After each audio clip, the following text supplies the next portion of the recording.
Saya senang sekali hari ini.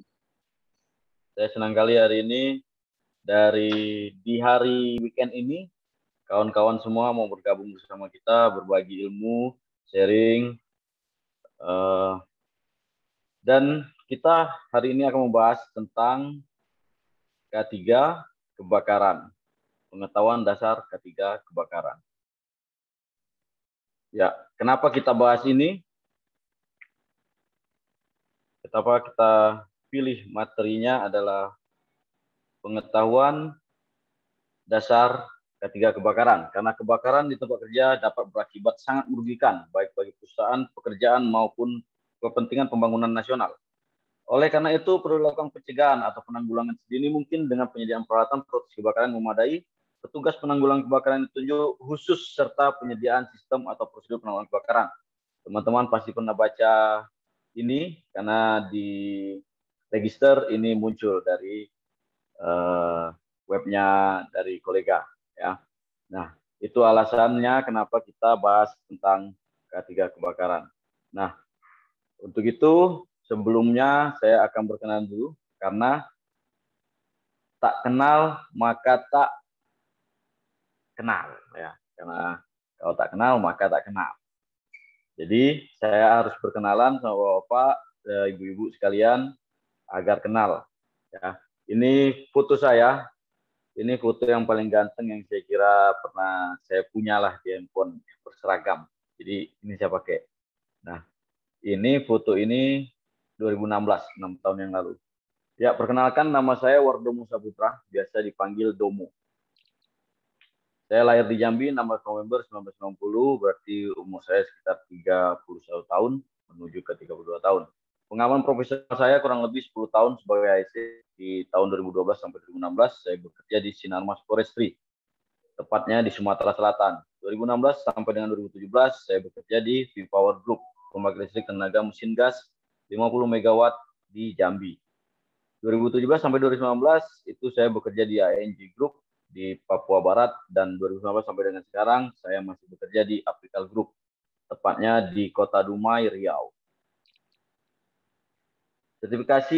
Beberapa sertifikasi yang saya punya, diantaranya ahli K3 Umum Kemenaker RI, auditor SMK 3 Kemenaker RI, ahli K3 pengawas migas BNSP, petugas peran kebakaran kelas D dan C Kemenaker RI, petugas utama ruang terbatas Kemenaker RI, dan penanggulangan kebakaran hutan dan lahan dari Manggala Agni. Di bawah ada nomor handphone saya, silakan dicatat, disimpan. Mungkin kalau di sini kita tidak bisa selesaikan pertanyaan-pertanyaan, bisa kita bahas, berdiskusi lagi melalui nomor handphone saya. Saya terbuka untuk diskusi dan saya on handphone 24 jam. Nah, saya ingin menyampaikan dulu ada tipe-tipe peserta. Saya menggunakan namanya analogi gelas. Tipe peserta itu ada analogi gelas. Jadi gelas, ada macam-macam gelas, ada gelas yang penuh, gelas yang berisi. Itu biasanya dianalogikan kepada orang-orang yang merasa hebat, merasa sudah paham, tapi ikut dalam kegiatan ini untuk menakar, menguji narasumber. Biasanya seperti itu. Ini untuk orang-orang yang sebenarnya sudah punya pengetahuan yang luas, tapi datang kemari untuk mengetes saja. Nah, sehingga dia tidak menerima apa yang kita diskusikan nantinya. Nah, ada analogi gelas kosong. Gelas kosong ini gelas yang belum berisi, sengaja dikosongkan, walaupun dia tahu dia tetap mengosongkan gelasnya untuk siap menerima apapun hasil diskusi yang kita sampaikan nanti. Terus ada gelas berpenutup. Gelas berpenutup ini dianalogikan untuk orang-orang yang menolak. Biasanya ini dianalogikan untuk orang-orang yang malas, terpaksa untuk berada di sini. Selanjutnya ada namanya gelas pecah. Gelas pecah ini dianalogikan untuk orang yang fisiknya ada di sini, ada di kamera ini, tapi pikirannya tidak berada di sini, sehingga apapun yang disampaikan akan meluap kemana-mana, tidak ada yang diterima. Soalnya ada gelas bocor. Gelas bocor ini dianalogikan kepada orang-orang yang punya keterbatasan secara teknis, seperti sulit menangkap, sehingga atau pelupa, sehingga perlu penempelnya. Penempelnya apa, penambalnya apa untuk yang bocor itu, catatan, rekaman, sehingga dia bisa menerima dengan baik. Yang terakhir adalah gelas kosong berpenyaring. Gelas kosong berpenyaring ini adalah orang yang sudah siap menerima apapun hasil diskusi di sini, namun mereka punya filternya, punya penyaringnya, diambil yang baik, dibuang yang buruk. Oke, itu tipe peserta. Silakan Bapak-Bapak tentukan mau jadi gelas yang seperti apa Bapak Ibu sekalian. Oke, induksi keselamatan tadi sudah disampaikan sama Pak Aris. Saya punya induksi keselamatan juga ternyata di slide saya. Oke, singkat saja saya sampaikan, pastikan tempat Anda berada sekarang aman dan nyaman untuk Anda mengikuti webinar ini. Pastikan tidak ada unsafe condition di sekitar Anda. Dan pastikan Anda tidak mengikuti webinar ini dengan pada saat berkendara. Jadi pastikan kalau Anda sedang berkendara, silakan cari tempat yang aman dan nyaman untuk Anda mengikuti webinar ini. Selanjutnya, perhatikan sekeliling Anda, perhatikan jalur evakuasi, master point, agar nanti apabila terjadi darurat, Anda bisa langsung menuju ke master point mengikuti jalur evakuasi yang Anda lihat. Selanjutnya, pastikan posisi duduk Anda. Posisi duduk Anda tidak terlalu ergonomi duduk Anda, sehingga nanti saya tidak tuntut penyakit akibat seminar. Nah, saya pastikan pencahayaan pada saat Anda mengikuti seminar ini, pencahayaan yang Anda terima baik. Terus kalau perlu gunakan kacamata anti radiasi. Pastikan Anda terhidrasi dengan baik. Siapkan minuman atau kopi atau minuman kesukaan Anda. Pastikan jaringan seluler Anda dalam kondisi baik sehingga tidak mengganggu kegiatan webinar Anda. Pastikan kuota Anda ada. Itu yang terakhir. Oke, selanjutnya kita akan masuk ke materi. Apa itu api? Api menurut Essential of Firefighting halaman 3, itu api adalah reaksi rantai kimia yang dikenal sebagai pembakaran. Sedangkan menurut David Tigold, Fire Brigade Training Manual halaman 11, api adalah proses oksidasi cepat yang umumnya menghasilkan panas dan nyala. Berarti dapat kita simpulkan api adalah reaksi rantai kimia yang menjadi proses oksidasi cepat menghasilkan panas dan nyala. Biasanya menghasilkan residu berupa asap, uap, atau bara. Unsur-unsur pembentukan api. Jadi ada unsur pembentukan api. Di antaranya itu ada panas. Panas bisa dihasilkan melalui listrik, mekanik, panas bumi, matahari. Panas melalui listrik bisa melalui daya yang masuk ke dalam listrik. Terus mekanik bisa melalui gesekan, melalui benturan hingga terjadi panas. Terus panas bumi secara alami dan matahari secara alami. Oksigen diperlukan minimal 16% untuk dapat membentuk api. Nah, jadi kalau manusia normal itu 19,5 minimal untuk dapat bernafas dengan baik. Ini untuk membentuk api di bawah itu 16% sudah bisa membentuk api. Nah, misalnya bahan bakar. Bahan bakar ada berapa? Itu ada gas, ada cair, uap, padat. Nah, di antara ketiga ini, salah satu tidak ada unsur pembentuk api, salah satu tidak ada panas, tidak akan terjadi api. Tidak ada oksigen, tidak akan terjadi api. Tidak ada bahan bakar, tidak akan terjadi api. Ketiga unsur ini harus terpenuhi baru akan terjadi api. Oke, lanjut. Apa itu kebakaran? Kebakaran adalah api yang tidak terkontrol dan tidak dikendaki yang dapat menimbulkan kerugian korban jiwa maupun harta benda. Nah, ada istilah yang sering sekali disebutkan api kecil teman, api besar lawan. Nah, saya kurang setuju dengan pendapat itu karena sebenarnya api yang terkendali itu teman, api yang terkendali itu lawan. Api besar yang terkendali tetap bisa menjadi teman, artinya tidak menjadi kebakaran. Contohnya furnace di boiler itu api besar, tapi dapat dikendalikan sehingga tidak dapat menimbulkan kerugian. Selanjutnya pabrik pengolahan baja, pabrik pengolahan timah, pabrik pengolahan emas. Mereka menggunakan api-api besar, tapi ketika itu masih dapat dikendalikan, dia akan menjadi teman dan tidak menimbulkan kerugian korban jiwa. Jadi saya mau merubah mindset itu bahwa api yang dapat dikendalikan adalah teman dan api yang tidak dapat dikendalikan adalah lawan. Ini api yang tidak dapat dikendalikan. Nah, ini api yang dapat dikendalikan. Oke, selanjutnya pemindahan panas. Jadi ada 3 pemindahan panas, ada yang melalui radiasi, ada yang konveksi, dan konduksi. Pemindahan panas melalui radiasi adalah gelombang panas yang bergerak melalui daerah yang terbakar menuju permukaan benda di hadapannya. Contohnya, ini lidah api.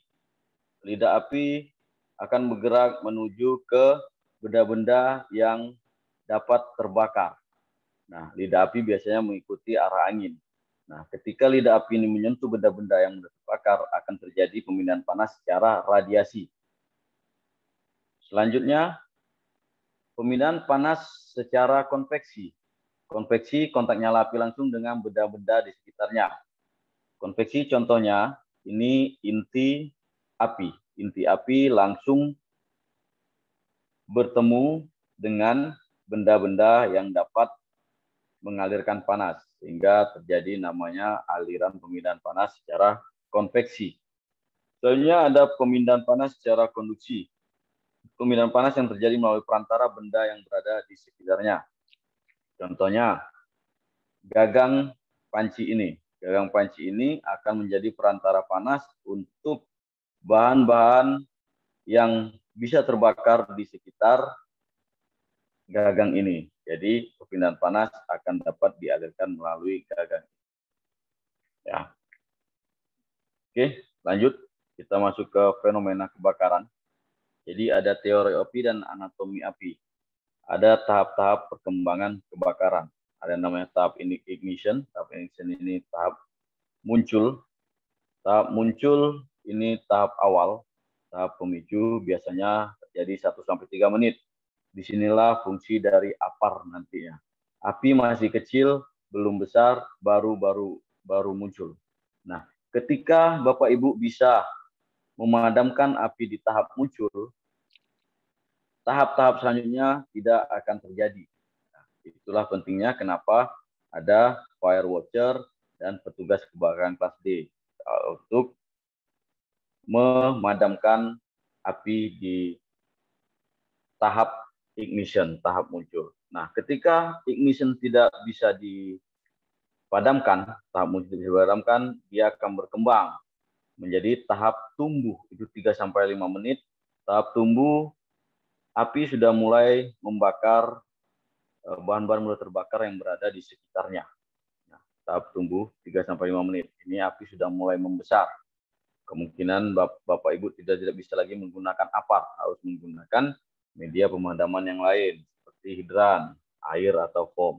Nah, setelah 3-5 menit akan ada tahap namanya tahap flashover, tahap puncak. Tahap puncak ini di mana semua proses pemindahan panas terjadi, fuel development, semua bahan-bahan yang bisa terbakar, bukan yang mudah terbakar saja, yang bisa terbakar akan terbakar. Dan temperatur di sini sudah sangat tinggi, bisa sampai dengan ke 1000 derajat Celcius. Nah, setelah proses flashover ada namanya proses tahap post flashover. Post flashover ini adalah tahap reda, di mana bahan bakar sudah mulai habis, api tidak punya lagi bahan bakar yang bisa dilahap, terus oksigen sudah mulai berkurang, tidak ada oksigen yang masuk, terus panas dan panas pun sudah mulai berkurang dengan dilakukan pendinginan terus-menerus. Nah, di tahap ini hati-hati untuk yang oksigen sudah mulai berkurang, biasanya terjadi di gedung, dalam gedung. Ketika oksigen berkurang, api sudah mulai padam tapi masih panas. Dia tinggal menunggu oksigen masuk saja. Biasanya ada namanya backdraft terjadi. Backdraft ketika kita membuka celah, masuk oksigen, biasanya terjadi ledakan. Karena dia tinggal menunggu oksigen saja. Oksigen masuk, terciptalah 3 unsur pembentuk api tadi, sehingga kebakaran muncul lagi. Oke, selanjutnya teknik pemadaman api. Teknik pemadaman api ada beberapa. Yang pertama ada smothering. Smothering itu dengan cara menghilangkan udara, mengurangi udara. Bagaimana caranya? Bisa dengan diselimuti, blanketing, atau menggunakan ditutup ruangnya sehingga oksigen tidak bisa masuk ke dalam api tadi. Oke. Selanjutnya ada namanya starving. Starving itu pengurangan bahan bakar. Pengurangan bahan bakar. Misalnya, contohnya adalah ketika terjadi di line pipa atau line gas atau line minyak ya. Misalnya pipa nih, di sini terjadi kebakaran. Di sini ada valve inlet. Nah, bagaimana starving dilakukan? Dengan menutup valve ini sehingga source-nya bahan bakar yang bisa dilahap api itu tidak masuk lagi dan dia hanya menghabiskan sisa bahan bakar yang ada di dalam pipa setelah valve inlet. Kalau ditutup, tidak ada lagi source yang bisa dia dilahap oleh api. Nah, selanjutnya ada namanya cooling. Cooling adalah dengan cara mendinginkan. Jadi cara mendinginkan salah satunya adalah dengan disiram. Dengan disiram sehingga panasnya turun, suhunya turun. Nah, selanjutnya ada namanya dilution. Dilution ini menghalangi api, ya menghalangi oksigen untuk masuk ke bahan bakar. Biasanya kita lakukan dengan penyemprotan CO2 atau injeksi CO2 sehingga oksigen diikat oleh CO2 tidak bisa masuk. Nah, itu dia. Terus ada namanya inhibition. Inhibition itu adalah break chain reaction. Jadi menghancurkan reaksi kimia di dalam api. Inhibition. Nah, itu teknik-teknik pemadaman api. Jadi kita masuk ke klasifikasi kebakaran. Kebakaran sudah ditentukan kelas-kelasnya dan ini kelas-kelas yang akan kita sampaikan klasifikasi kebakarannya. Yang pertama ada kelas A. Kelas A itu benda padat non logam. Contohnya kayu, kertas, plastik, karet dan lain-lain. Selanjutnya ada kelas B. Kelas B itu kebakaran yang terjadi pada bahan bakar cair atau gas. Contohnya bensin, solar, LPG, LNG, hidrogen, pokoknya yang berbahan bakar cair atau gas. Selanjutnya kelas C. Kelas C ini kebakaran yang terjadi pada komponen listrik. Contohnya TV, komputer, trafo, panel listrik. Selanjutnya ada kebakaran kelas D. Kelas D ini terjadi pada logam dan metal, magnesium, aluminium, potasium, uranium. Ini yang umumnya kita ketahui dan biasa disosialisasikan. Nah, ternyata di NFPA itu ada 6 klasifikasi kebakaran. Ada kelas E. Kelas E ini adalah kebakaran yang terjadi pada radioaktif. Contohnya nuklir atau sebagainya. Terus ada kelas K. Kelas K ini kebakaran yang terjadi pada bahan makanan, di mana terdapat unsur lemak nabati, lemak hewani dalamnya. Nah, untuk kelas E sendiri, ini baru beberapa negara yang memasukkan klasifikasi ini ke dalam klasifikasi kebakaran. Oke, selanjutnya kita bahas terkait jenis proteksi pemadaman. Ada proteksi pemadaman aktif. Apa saja proteksi pemadaman aktif? Jenis-jenisnya salah satunya ada APAR. APAR. Terus selanjutnya ada detektor. Ada sprinkler, ada fire hydrant, ada fire truck, mobil pemadam, dan ada mesin pompa portable. Mesin pompa portable ini biasa digunakan untuk yang tidak memiliki hidran, tidak memiliki sprinkler. Biasanya ini kebakaran hutan dan lahan, teman-teman pemadam di sana menggunakan pompa portable ini. Di sana sudah ada kanal-kanal, sungai-sungai, jadi mereka tinggal membawa pompa portable ini karena di sana tidak disediakan hidran. Oke, selanjutnya ada proteksi pemadaman pasif. Proteksi pemadaman pasif, yang pertama ada namanya kompartemen. Kompartementalisasi ini adalah pemisahan. Ini untuk perumahan, pemisahan dengan dinding. Nah, beberapa perusahaan itu kompartementasi berdasarkan risikonya. Jadi misalnya gudang bahan berbahaya mudah terbakar, itu jaraknya ditentukan jauh dari aktivitas-aktivitas panas, aktivitas pekerjaan yang menggunakan panas. Selanjutnya, proteksi sumber pasif ada namanya evakuasi, sarana evakuasi. Sarana evakuasi ini macam-macam, bukan hanya jalur evakuasi dan master point, ada yang bentuk ducting juga, ada yang bentuk basket. Jadi misalnya dari ketinggian terjadi kebakaran, untuk evakuasi lebih cepat ada yang menggunakan macam seluncuran ducting atau menggunakan basket. Selanjutnya ada proses kebakaran, pengendali api dan asap. Ya, ada namanya fire damper, smoke damper, atau fire stopper. Ini bentuknya ventilasi. Jadi ventilasi ini untuk membuang hawa panas di dalam, termasuk asap dibuang melalui ventilasi ini. Nah, selanjutnya ada namanya fire retardant. Fire retardant ini zat kimia yang digunakan untuk menahan api dan asap. Biasanya ini kita gunakan di celah-celah, celah panel, celah gedung, celah listrik. Ini salah satu contohnya jenis busa. Jadi diaplikasikan di celah-celah sehingga api, asap itu tertahan, melambat untuk masuk ke dalam suatu ruangan. Nah, selanjutnya kita akan bahas jenis-jenis APAR. Yang pertama ada APAR powder. APAR powder ini ada beberapa. Ada yang jenisnya reguler, ada multipurpose, dan ada special dry chemical. Untuk yang reguler itu biasa memadamkan A, B, dan C. Biasanya bahannya adalah sodium bikarbonat, potasium bikarbonat, potasium klorida. Terus untuk yang multipurpose biasanya digunakan untuk A, B, dan C juga, berisi kalium sulfat dan monoamonium sulfat. Ada yang jenis khusus, special dry chemical. Special dry chemical ini biasanya digunakan untuk pemadaman kebakaran kelas D, logam. Isinya adalah campuran kalium klorida, barium klorida, magnesium klorida, natrium klorida, dan kalium klorida. Itu jenis-jenis untuk yang powder. Nah, terus ada namanya clean agent. Clean agent ini adalah gas liquid gas yang tidak merusak ozon. Jadi kita dulu pernah ada dengar namanya halon atau halotron, itu kan sudah dilarang berdasarkan Kepres nomor 32 tahun 92. Jadi itu sudah tidak lagi. Ini penggantinya adalah clean agent. Ya.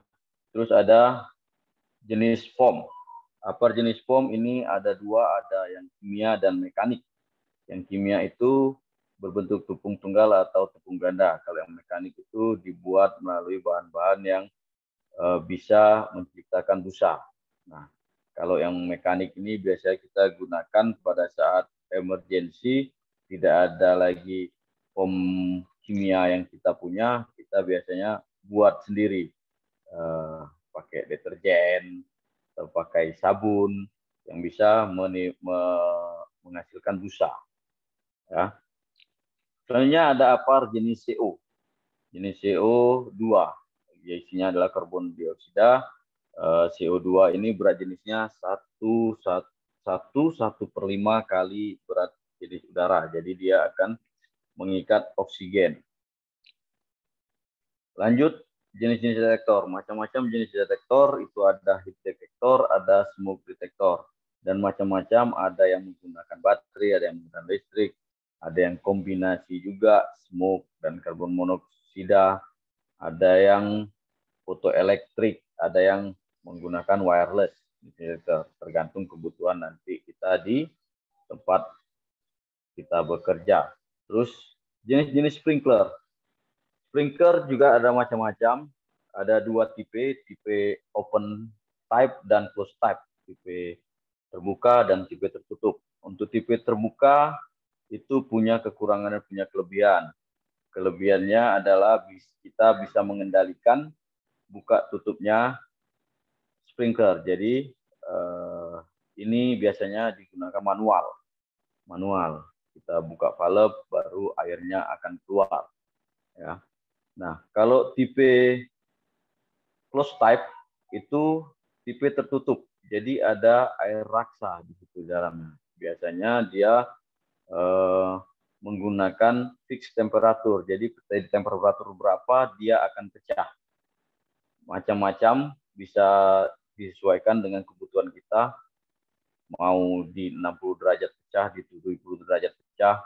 Nah, di tipe ini kekurangannya adalah ketika api terjadi di bawah dan temperatur tidak sampai menyentuh temperatur yang diinginkan sehingga tidak pecah.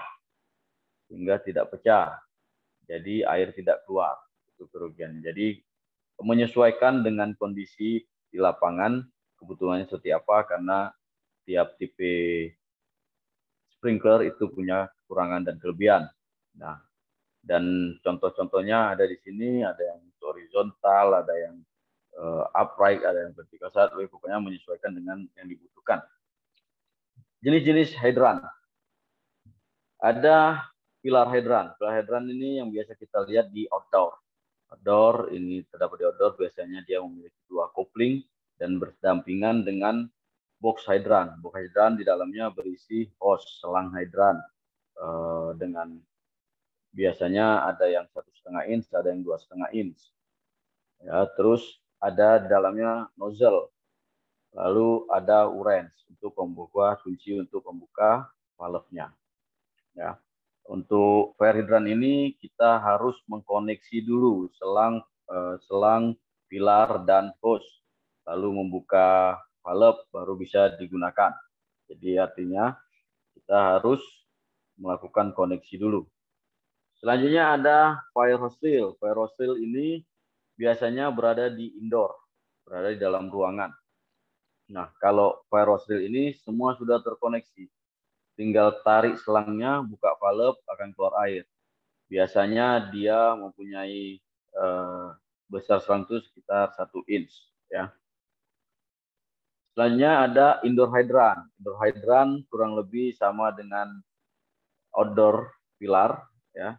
Jadi indoor hydrant ini biasanya mempunyai 1 kopling saja, 1 koneksi saja. Di dalamnya, di dalam box itu ada selang, ada valve, ada nozzle. Ya. Jadi sama seperti hidran pilar outdoor itu harus kita koneksi dulu, baru bisa kita gunakan. Selanjutnya ada fire gun monitor. Fire gun monitor ini bisa langsung kita gunakan. Kekurangannya dia tidak bisa maju, tidak bisa mundur. Kalau hidran pilar, indoor hidran itu bisa kita tambah selang. Kalau kita mau maju lagi, tambah selang selama tekanan masih sanggup. Nah, kalau hidran monitor hanya di tempat saja. Nah, itu tempat saja, kanan kiri, putar dia bisa. Cuma jangkauannya hanya sampai dengan jangkauan tertentu. Dia tidak bisa dimajukan atau dimundurkan. Selanjutnya ada namanya semi connection. Semi connection ini biasa digunakan ketika darurat kita mendapat bantuan fire truck dari instansi atau dari perusahaan lain, atau kita sendiri punya fire truck. Ini fungsinya untuk top up ke fire truck-nya. Ketika air habis, tinggal connect selang di sana, air akan masuk ke fire truck. Nah, semua jenis-jenis hidran ini disupport dengan yang namanya pompa hidran. Pompa hidran idealnya ada 3. Ada joki pump, ada electric pump, dan ada diesel pump. Joki pump fungsinya adalah menahan tekanan di dalam jalur. Jadi ketika digunakan, sudah bisa langsung digunakan. Ketika joki pump menyala, hidran digunakan di sana, tekanan menurun dengan tekanan tertentu sesuai keinginan kita, bisa otomatis kita buat otomatis elektrikal langsung membantu. Elektrikal menyala, membantu menambah tekanan.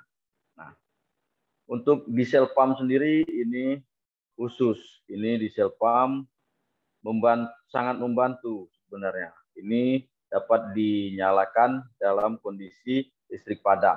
Karena biasanya pada saat kebakaran listrik dipadamkan. Diesel pump punya baterai sendiri sehingga bisa dinyalakan pada saat listrik padam. Jadi listrik padam pun diesel pump bisa digunakan. Makanya sebenarnya kalau saya pribadi jantungnya adalah diesel pump. Jadi kalau diesel pump mana bermasalah sangat berbahaya nanti pada saat terjadi kebakaran. Tidak bisa memberikan support penuh. Oke, lanjut. Jenis-jenis pompa pemadam. Selain pompa tadi, itu ada pompa portable yang kita bahas tadi. Terus ada namanya floating pump. Floating pump ini pompa apung. Ini biasanya digunakan untuk pemadaman di hutan dan lahan atau di kebun, di luar outdoor yang tidak punya hidran pilar. Jadi kita membawa pompa portable, ada juga pompa floating pump. Floating pump ini tinggal diletakkan aja di atas air, di kanal atau di sungai, dia akan sedot air dari kanal dan sungai. Dia akan terapung. Selanjutnya ada pompa jinjing, pompa gendong. Ini biasanya kalau kita di hutan atau di kebun itu sampai masuk ke dalam, ini lebih praktis, mudah dibawa. Bisa digendong, bisa dijinjing. Oke, lanjut. Selanjutnya adalah petugas penanggulangan kebakaran. Menurut Kepmenaker nomor 186 tahun 99 ada beberapa kelas petugas penanggulangan kebakaran. Ya. Tugas penanggulangan kebakaran itu ditentukan oleh pemerintah dengan kelas-kelasnya. Ada yang pertama adalah kelas D, tugas peran kebakaran. Biasanya ini lebih kepada orang-orang yang ditunjuk di dalam satu departemen atau satu plan. Jadi tugas pokok mereka adalah tugas mereka dari perusahaan. Misalnya mereka sebagai operator, tugas utama mereka adalah operator. Tugas mereka sebagai petugas pemadam kebakaran adalah tugas tambahan. Jadi ketika terjadi kebakaran, mereka punya tanggung jawab untuk melakukan pemadaman awal. Nah, perbandingannya adalah dari 25 pekerja, 2 orang petugas kebakaran kelas D. Selanjutnya, regu pemadam kebakaran. Regu pemadam kebakaran, tugas pokoknya adalah sebagai regu pemadam kebakaran. Tanggung jawabnya adalah seluruh area kerja. Biasanya dibuat shift, ini regu pemadam kebakaran. Nah, tugasnya apa? Tugasnya adalah patroli, pemeliharaan alat-alat sarana kebakaran kita, pemeriksaan dan pengujian sarana kebakaran kita, dan tugasnya yang paling penting adalah siaga. Ketika terjadi darurat, mereka siaga segera untuk bisa melakukan penanggulangan. Selanjutnya ada kelas B. Kelas B ini adalah koordinator kebakaran. Koordinator kebakaran ini tugasnya adalah mengkoordinasikan program. Jadi program yang sudah dibuat, dialah yang akan menjalankan, koordinir program itu berjalan. Selanjutnya tugasnya adalah memimpin operasi penanggulangan. Jadi tugas koordinator ini memimpin operasi penanggulangan kebakaran. Jadi dia akan menjadi pemimpinnya dari regu pemadam tadi. Nah, ini kebutuhannya adalah dari 100 pekerja 1 orang berdasarkan Kepmenaker nomor 186 tahun 99. Nah, selanjutnya ada kelas A. Kelas itu apa? Kelas A itu ahli ketika kebakaran, engineer ya. Nah, tugasnya apa? Tugasnya adalah merancang, melaksanakan dan mengevaluasi sistem K3 kebakaran. Nah, jadi tugas dia adalah merancang, melaksanakan dan mengevaluasi. Lalu tugasnya apa lagi? Tugasnya adalah wewenangnya adalah dia boleh melakukan internal audit kebakaran. Terus dialah yang bertanggung jawab penuh atas semua organisasi kebakaran yang ada di perusahaan. Nah, kebutuhannya adalah dari 300 pekerja, 1 orang ahli K3 kebakaran. Ternyata di hutan dan lahan punya juga di lingkungan hidup dan kehutanan itu punya namanya Permen LHK nomor 32 tahun 2016 tentang kebakaran hutan dan lahan, dan di situ diatur organisasi untuk kebakarannya. Nah, yang pertama adalah kepala brigade. Kepala brigade ini dipimpin oleh pimpinan perusahaan yang sehari-harinya berada di lokasi kerja. Nah, selanjutnya ada sekretaris brigade. Sekretaris brigade ini fungsinya adalah sebagai jembatan komunikasi antara kepala brigade, koordinator pencegahan, koordinator penanggulangan, dan koordinator pasca penanggulangan.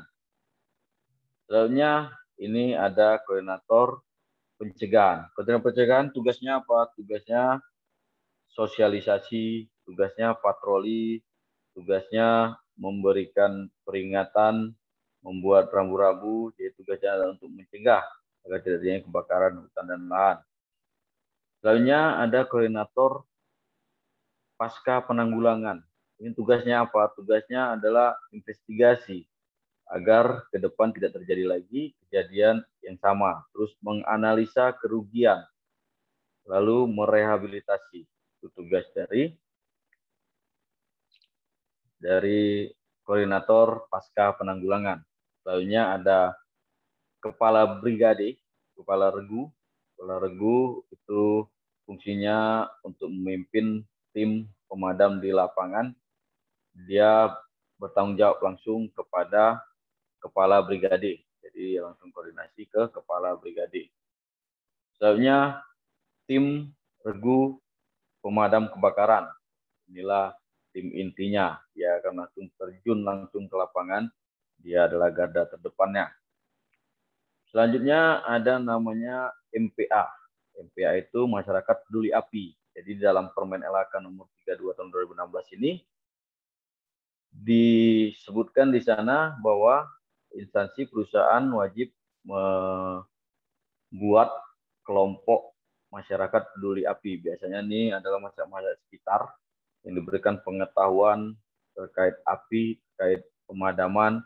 Biasanya mereka dibekali dengan peralatan-peralatan manual. Jadi mereka bisa membantu pemadaman pada saat terjadi kebakaran awal dan dapat melaporkan ke instansi. Nah, jadi yang saya sampaikan ini adalah organisasi di pengelola, organisasi pada tahap pengelola. Nah, kalau di Pemelaka ini organisasinya ditentukan mulai dari nasional sampai dengan kota dan pengelola. Nah, jadi saya sampaikan adalah di tingkat pengelola. Selanjutnya ada namanya Fire Safety Management. Apa saja Fire Safety Management yang perlu ada? Pertama, kebijakan. Kebijakan ini sangat penting, kebijakan pencegahan terutama, karena kebijakan inilah yang menentukan kemana rencana akan dibuat, dan ini ditandatangani oleh pimpinan tertinggi perusahaan.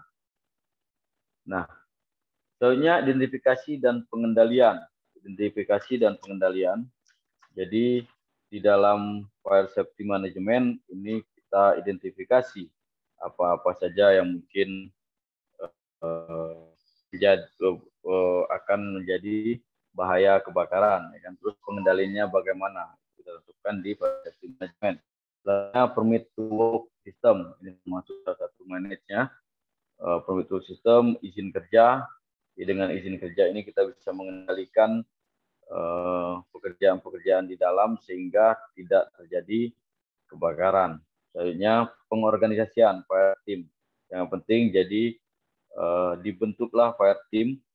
Ada tim inti, ada tim masing-masing departemen. Nah, jadi ada namanya ERT, Emergency Response Team. Biasanya dibentuk per departemen.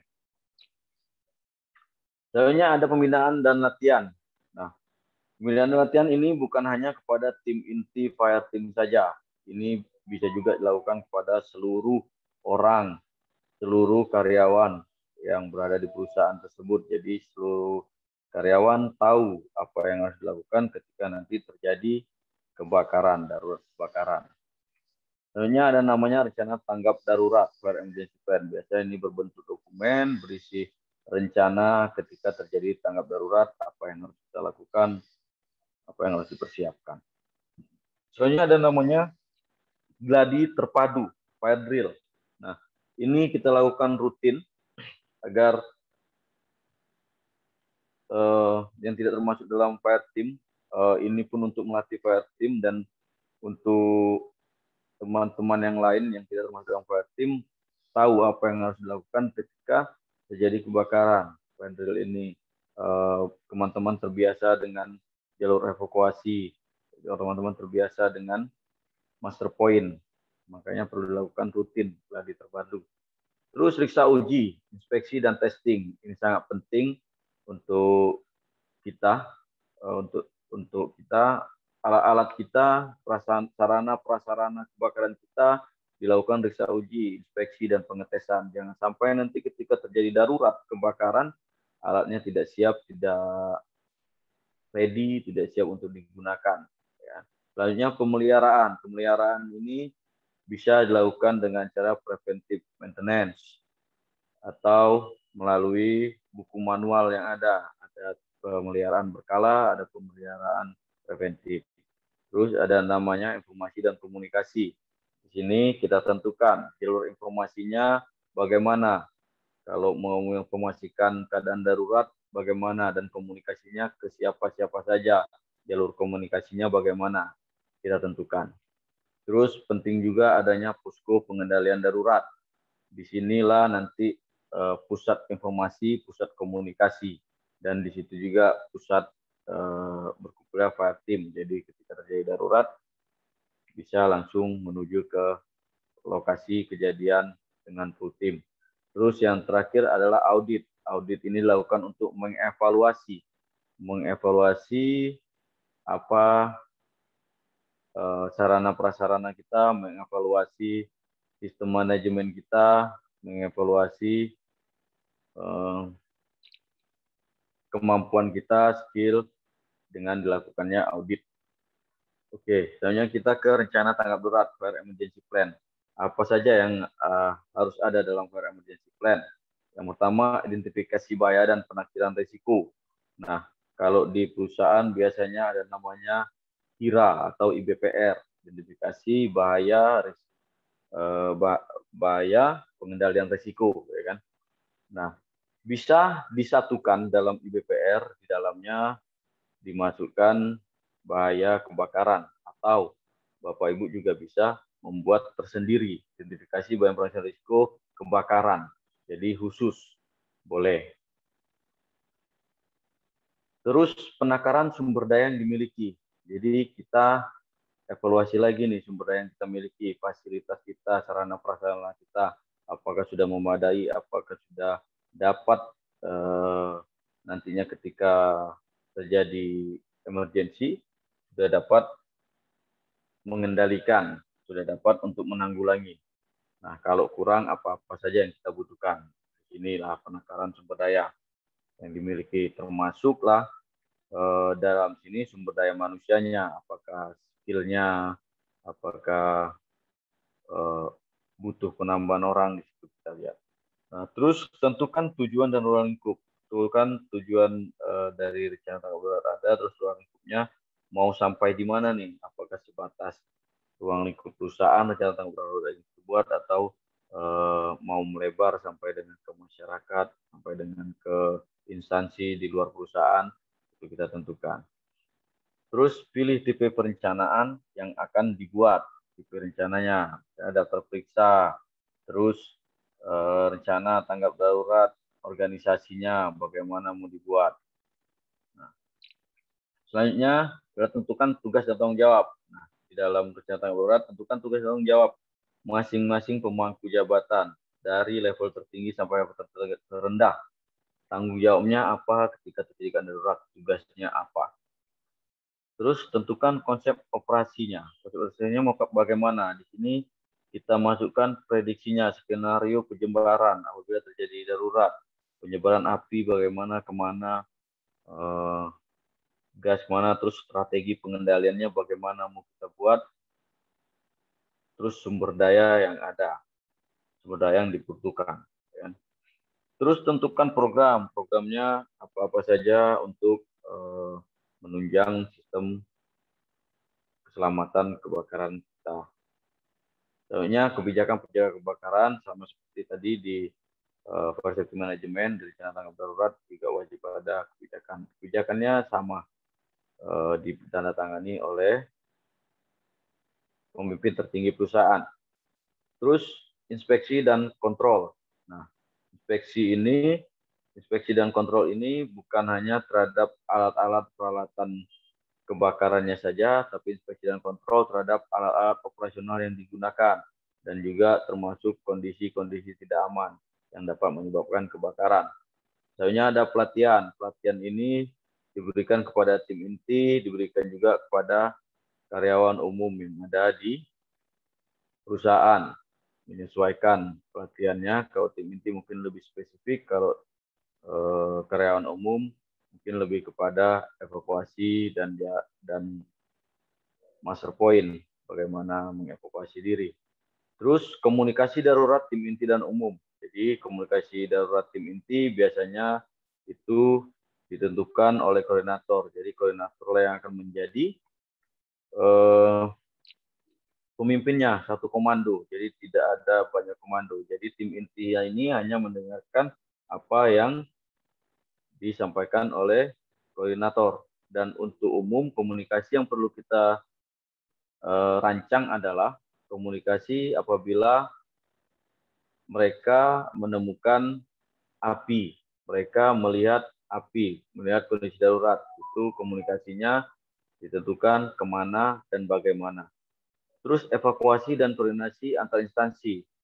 Evakuasi kita tentukan rencana tanggap darurat, evakuasinya bagaimana, terus koordinasi antar instansi bagaimana, apakah perlu bantuan instansi lain, terus kita tentukanlah koordinasinya antar instansi kita mau bagaimana dan ke siapa-siapa saja, apakah ke perusahaan sekitar, perusahaan tetangga atau ke instansi lain dan instansi pemerintahan termasuk. Nah, selanjutnya ada investigasi. Investigasi itu dibuat rencananya bagaimana. Investigasi berguna untuk mencari penyebab kebakaran sehingga ke depan tidak terjadi lagi kebakaran diakibatkan oleh hal yang sama. Contohnya rehabilitasi. Rehabilitasi ini perbaikan dari kejadian kebakaran. Apa-apa kerugiannya, apa-apa yang harus direhabilitasi. Selanjutnya itu tadi terkait dengan kebakaran yang saya sampaikan, yang bisa saya sampaikan. Semoga apa yang saya sampaikan tadi bermanfaat bagi kawan-kawan. Kita akan masuk ke Q&A, tapi sebelum itu saya mau cerita sedikit. Ini cerita imajinasi, tapi sedikit memotivasi. Nah, gelas yang cantik. Jadi ceritanya ada seorang pemuda datang ke supermarket mau beli sesuatu, dilihat dia lihat di ujung ada lemari di dalamnya ada gelas itu indah, cantik, di lemari spesial mewah, dikasih lampu-lampu gemerlap, dengan setelah dia lihat harganya tinggi, mahal ya, harganya mahal tinggi. Dia lihat, hei, siapa yang ngomong, gak kata laki-laki, hei, ternyata gelas itu yang ngomong. Nah, ini saya imajinasi ya kan, jadi gelas bisa ngomong. Kamu kenapa? Ya, aku lihat kamu kok tempatnya spesial, mewah. Jadi aku harus cerita ini, tapi panjang cerita ini. Jadi aku sebelumnya adalah seonggok tanah liat yang tidak dipedulikan, diinjak-injak, kadang dilempar-lempar. Lalu datang seorang pemuda mengambil aku, dimasukkan ke dalam keranjang. Gelap, aku bingung nih. Aku mau dibawa kemana? Tibalah di suatu tempat, dikeluarkan dari situ, lalu dia dilumat-lumat, dipukul-pukul, dicubit-cubit, ya kan? Pernah lihat itu tadi, sakit, sakit, sakit, ya kan? Lalu dia pingsan, dimasukkanlah sama pemuda itu ke dalam air, dimasukkan ke dalam air. Pernah lihat tadi, air, dia siuman dia sedang diputar-putar, putar-putar dibentuk sama pemuda tadi, putar dibentuk pusing, pusing, aduh pusing, bau pusing gitu kan, pusing, pingsan lagi dia siuman, dia dibawa oleh pemuda tadi ke tempat yang terang sekali merah. Ternyata itu tempat pembakaran. Dimasukkan dia ke dalam situ, panas, panas, panas, ya kan, panas, sampai dia pingsan lagi karena panas tadi. Panas, terus dia siuman karena bau tidak enak, tidak sedap, bau sekali apa ini? Ternyata dia sedang dicap oleh pemuda tadi.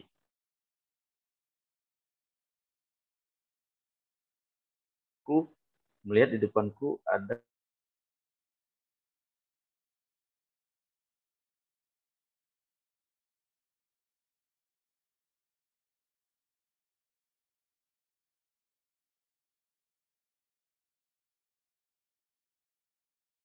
aku bisa jadi cantik ini, bisa aku kok tempatnya semewah ini, spesial seperti ini. Nah, itu yang mau saya sampaikan adalah eh, tempat yang spesial itu, tempat yang mewah itu, harga yang mahal itu ternyata dibentuk dari kesakitan-kesakitan yang sebelumnya kita rasakan, panas yang kita rasakan, ketidaknyamanan yang kita rasakan, ternyata membentuk kita menjadi gelas yang cantik. Ternyata menjadi yang gelas yang cantik pun harus melalui itu semua, ya kan? Jadi apapun yang terjadi di kehidupan kita, kesakitan-kesakitan itu, kekecewaan itu satu paket dengan hasil yang akan kita terima nantinya di akhir. Semoga kita menjadi gelas yang cantik, yang berharga mahal, yang berada di tempat spesial, yang digemari oleh banyak orang. Selanjutnya, itu saja yang bisa sampaikan. Terima kasih. Terakhir dari saya, hari ini adalah esok yang kemarin, jadi jangan lupa bahagia. Terima kasih. Assalamualaikum warahmatullahi wabarakatuh. Waalaikumsalam warahmatullahi Waalaikumsalam. wabarakatuh. Luar biasa Pak Domo closing statement-nya. Baik teman-teman, luar biasa, menarik sekali untuk webinar kita siang hari ini. Dan ini kita akan masuk sesi tanya jawab. Untuk sesi tanya jawab ini sudah banyak nih ya Pak Denny dan Pak Domo yang sudah bertanya melalui kolom Q&A. Nah, tapi sebelum kita akan sama-sama jawab dari kolom Q&A, saya mau memberi informasi terlebih dahulu nih buat teman-teman semuanya, informasi mengenai pelatihan. Oke, dimulai dari ini dia. Jangan lupa teman-teman untuk subscribe channel YouTube-nya Kak Cik Denny, karena di sini akan ada video-video pertanyaan-pertanyaan tentang K3 yang ditanya oleh teman-teman K3, dan juga video kolega akan ada di channel YouTube-nya Kak Cik Denny juga. Oke, nah jangan lupa klik tombol loncengnya supaya nggak ketinggalan video-video selanjutnya yang akan diupload oleh channel YouTube Kak Cik Denny. Nah, akan dimulai lagi langsung, dimulai dari lisensi, perpanjang lisensi dan juga SKP. Silakan Kak Cik Denny. Oke, terima kasih Pak Arif, Pak Domo. Luar biasa ya. Hari ini kita belajar bagaimana kita menjadi seorang gelas ya. Yes, betul. Kalau yang terakhir tadi, aduh lucu banget, saya ketawa-ketawa ya. Aduh sakit, saya ngakak tadi Pak Arif. Seperti saya kena dongeng ya. Oke, Bapak Ibu semua. Nah, kalau Bapak Ibu semua punya SKP Alika 3 umum, pastikan SKP-nya tidak expired lebih dari 1 tahun. Kenapa? Karena ada informasi penting juga. Bapak Ibu semua harus refreshment. Nah, daripada refreshment, kalau sudah mau expired, ya 1 bulan lagi mau expired, silakan di-update ya. Kita ada paket promo untuk perpanjangan SKP dan lisensi hanya 1,499 aja. Dan khusus lisensi hanya 999.000 saja. Jangan sampai SKP dan lisensinya expired lebih dari 1 tahun ya. Lanjut, kalau Bapak Ibu semua perusahaannya mau SMK 3 nih, ya perusahaan kontraktor konstruksi mau SMK 3, ya kita ada paket promo hanya 19,5 juta saja.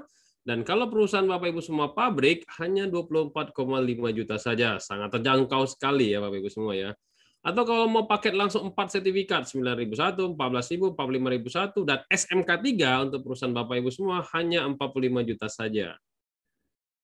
Nah, kalau Bapak Ibu semua ingin berkecimpung ya, bekerja di bidang K3, pendidikannya minimal D3, ikut yang ahli K3 umum. Kita ada promo harga khusus hanya 3 jutaan saja nih ya. Silakan daftar sekarang ya.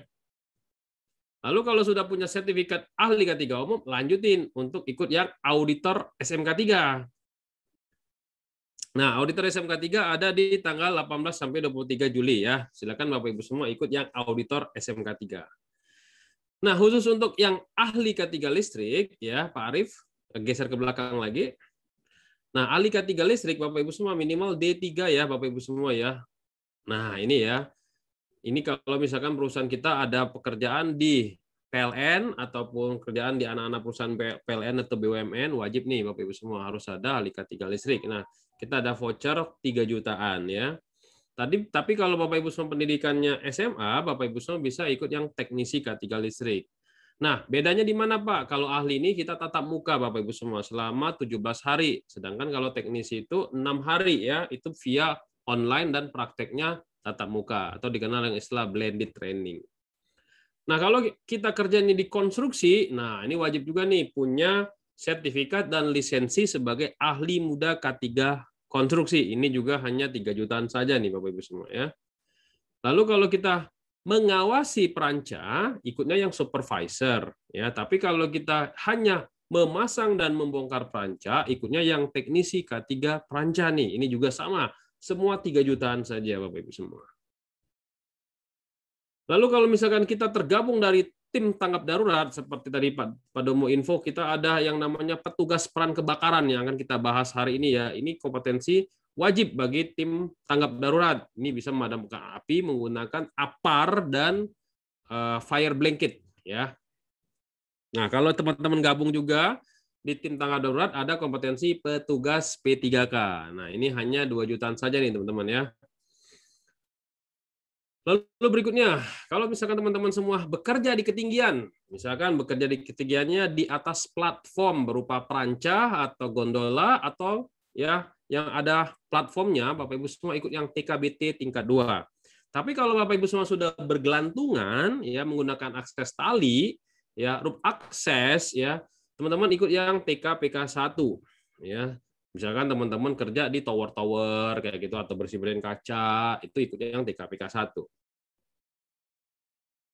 Lalu berikutnya, kalau teman-teman seorang operator, nah operator forklift juga harus punya certified. Banyak sekali certified dan lisensi yang palsu. Ya, saya baru dapat info juga ada perusahaan besar di Indonesia memecat banyak operatornya karena terbukti lisensinya palsu. Wah, sedih banget nih teman-teman semua. Udah puluhan juta kita keluar nih karena rombongan ya. Perusahaan besar tersebut memecat, mem-PHK para operatornya. Jangan sampai Bapak Ibu semua membeli lisensi ya forklift ya atau lisensi untuk operator forklift ini tanpa ikut pelatihan. Ikut aja pelatihannya di Mediatama. Hanya 2 jutaan saja nih. Lalu kalau kita adalah seorang dokter mau kerja di perusahaan harus punya certified juga namanya dokter Hiperkes. Ini full online teman-teman. Lalu kalau misalkan teman-teman, Pak, saya mau cicilan, Pak, gimana caranya? Nah, kalau teman-teman mau cicilan, masuk aja ke Tokopedia, Mediatama online shop ya, teman-teman cek di sana termasuk mau beli kemeja atau mau beli jaket yang seperti saya gunakan, lewat sana. Cicilannya 0% ya, teman-teman boleh menggunakan bank apa saja. Masuk ke Mediatama online shop melalui Tokopedia. Nah, kalau teman-teman pengen belajar e-course K3 ya yang kita selenggarakan di media di kolega ini, tapi ternyata terlewat Pak, saya mau yang training ISO, Pak saya mau training K3 pertambangan itu sudah lewat Pak. Nah, teman-teman bisa join di milea.app. Nah, ini kita masih ada voucher gratis kalau teman-teman masuk ke milea.app, masukin aja nanti vouchernya namanya Kenal Milea. Nah, teman-teman bisa belajar secara e-course K3 gratis ya, 0 rupiah, teman-teman bisa akses ke sini ya. masuk aja ke milea.app dan masukin vouchernya kenal Milea. Oke, silakan dilanjutkan Pak Arif. Oke, nah untuk karir teman-teman semuanya jangan khawatir. Di website Mediatama www.mediatama.co.id sudah menyediakan dan memfasilitasi buat teman-teman yang sedang mencari kerja. Langsung aja kunjungi di mediatama.co.id, kemudian klik menu karir. Nanti di sini akan ada ratusan perusahaan yang membagikan lowongan kerja buat teman-teman semua bisa memasuki atau melamar pekerjaannya di mediatama.co.id. Nah, nanti teman-teman silahkan menyiapkan CV-nya yang menarik, lalu tinggal di-apply aja. Nah, untuk CV, ini bisa teman-teman gunakan aplikasi Mika Pro. Silahkan klik menu buat CV online, lalu akan ada kolom-kolom yang harus teman-teman isi. Tinggal diklik next aja, lalu lengkapi beberapa biodata seperti riwayat pendidikan, pekerjaan, sampai skill, dokumen-dokumennya silakan dilengkapi, nanti klik next, kemudian pilih template yang teman-teman inginkan, lalu untuk mengunduh CV-nya ada di menu profile, kemudian unduh CV. Silakan untuk dimanfaatkan aplikasi Mika Pro untuk pembuatan CV secara mudah dan gratis untuk mendukung teman-teman bisa melamar pekerjaan. Kemudian menarik lagi nih teman-teman, bisa mendapatkan 3 juta per bulan menjadi pasukan reseller Mediatama. Caranya gampang. Setiap akun Mika Pro, teman-teman ada yang namanya referral. Ini adalah salah satu fitur yang digunakan untuk teman-teman semuanya. Kalau misalkan ada teman kita yang ingin melakukan sertifikasi di Mediatama, sarankan aja di Mediatama. Kemudian pada saat mereka ingin melakukan pendaftaran, jangan lupa untuk masukkan kode referralnya pada kolom kode referral pada saat pendaftaran di Mika Pro. Kemudian nanti teman-teman bisa mendapatkan 5% dari harga total penjualannya. Contoh misalkan teman-teman ingin share nih ahli muda, ahli K3 umum. Nah, caranya gampang. Silakan klik tombol share yang ada di sebelah logo WhatsApp. Lalu nanti teman-teman bisa bagikan ke dalam beberapa sosial media seperti Facebook, Twitter, Telegram, bahkan WhatsApp. Contoh misalkan di WhatsApp. Nanti akan muncul seperti ini, ada linknya, kemudian akan ada masukan kode referral saat pemesanan. Jangan lupa untuk dipastikan masukin ya kode referralnya, supaya apa? Supaya yang mendaftar mendapatkan potongan harga sebesar Rp100.000 dengan memasukkan kode referral. Nah, kita sebagai mereferensi mendapatkan 5% dari harga pelatihannya. Kalau 6 juta, 5%-nya berarti 300.000. Kalau 10 orang bisa 3 juta ya. Silakan manfaatkan teman-teman untuk fasilitas yang diberikan oleh Mika Pro. Oke, buat teman-teman semuanya, jika ada yang ingin mengetahui informasi lebih lanjut mengenai pelatihan sertifikasi Kemenaker RI atau bahkan in-house training dan BNSP, silakan hubungi kami di 021 2254 5432 atau 021 2126 3820. Bisa juga kontak WhatsApp tim kami di Mbak Risma 0815 3261 5243 atau Mbak Soka 0878 84 kali 0799. Pastikan teman-teman juga sudah memfollow akun sosial media kami di @mediatama untuk Instagram, Facebook Tama Mediatama Sertifikasi, YouTube Kaci Deni, dan juga TikTok di @kacideni.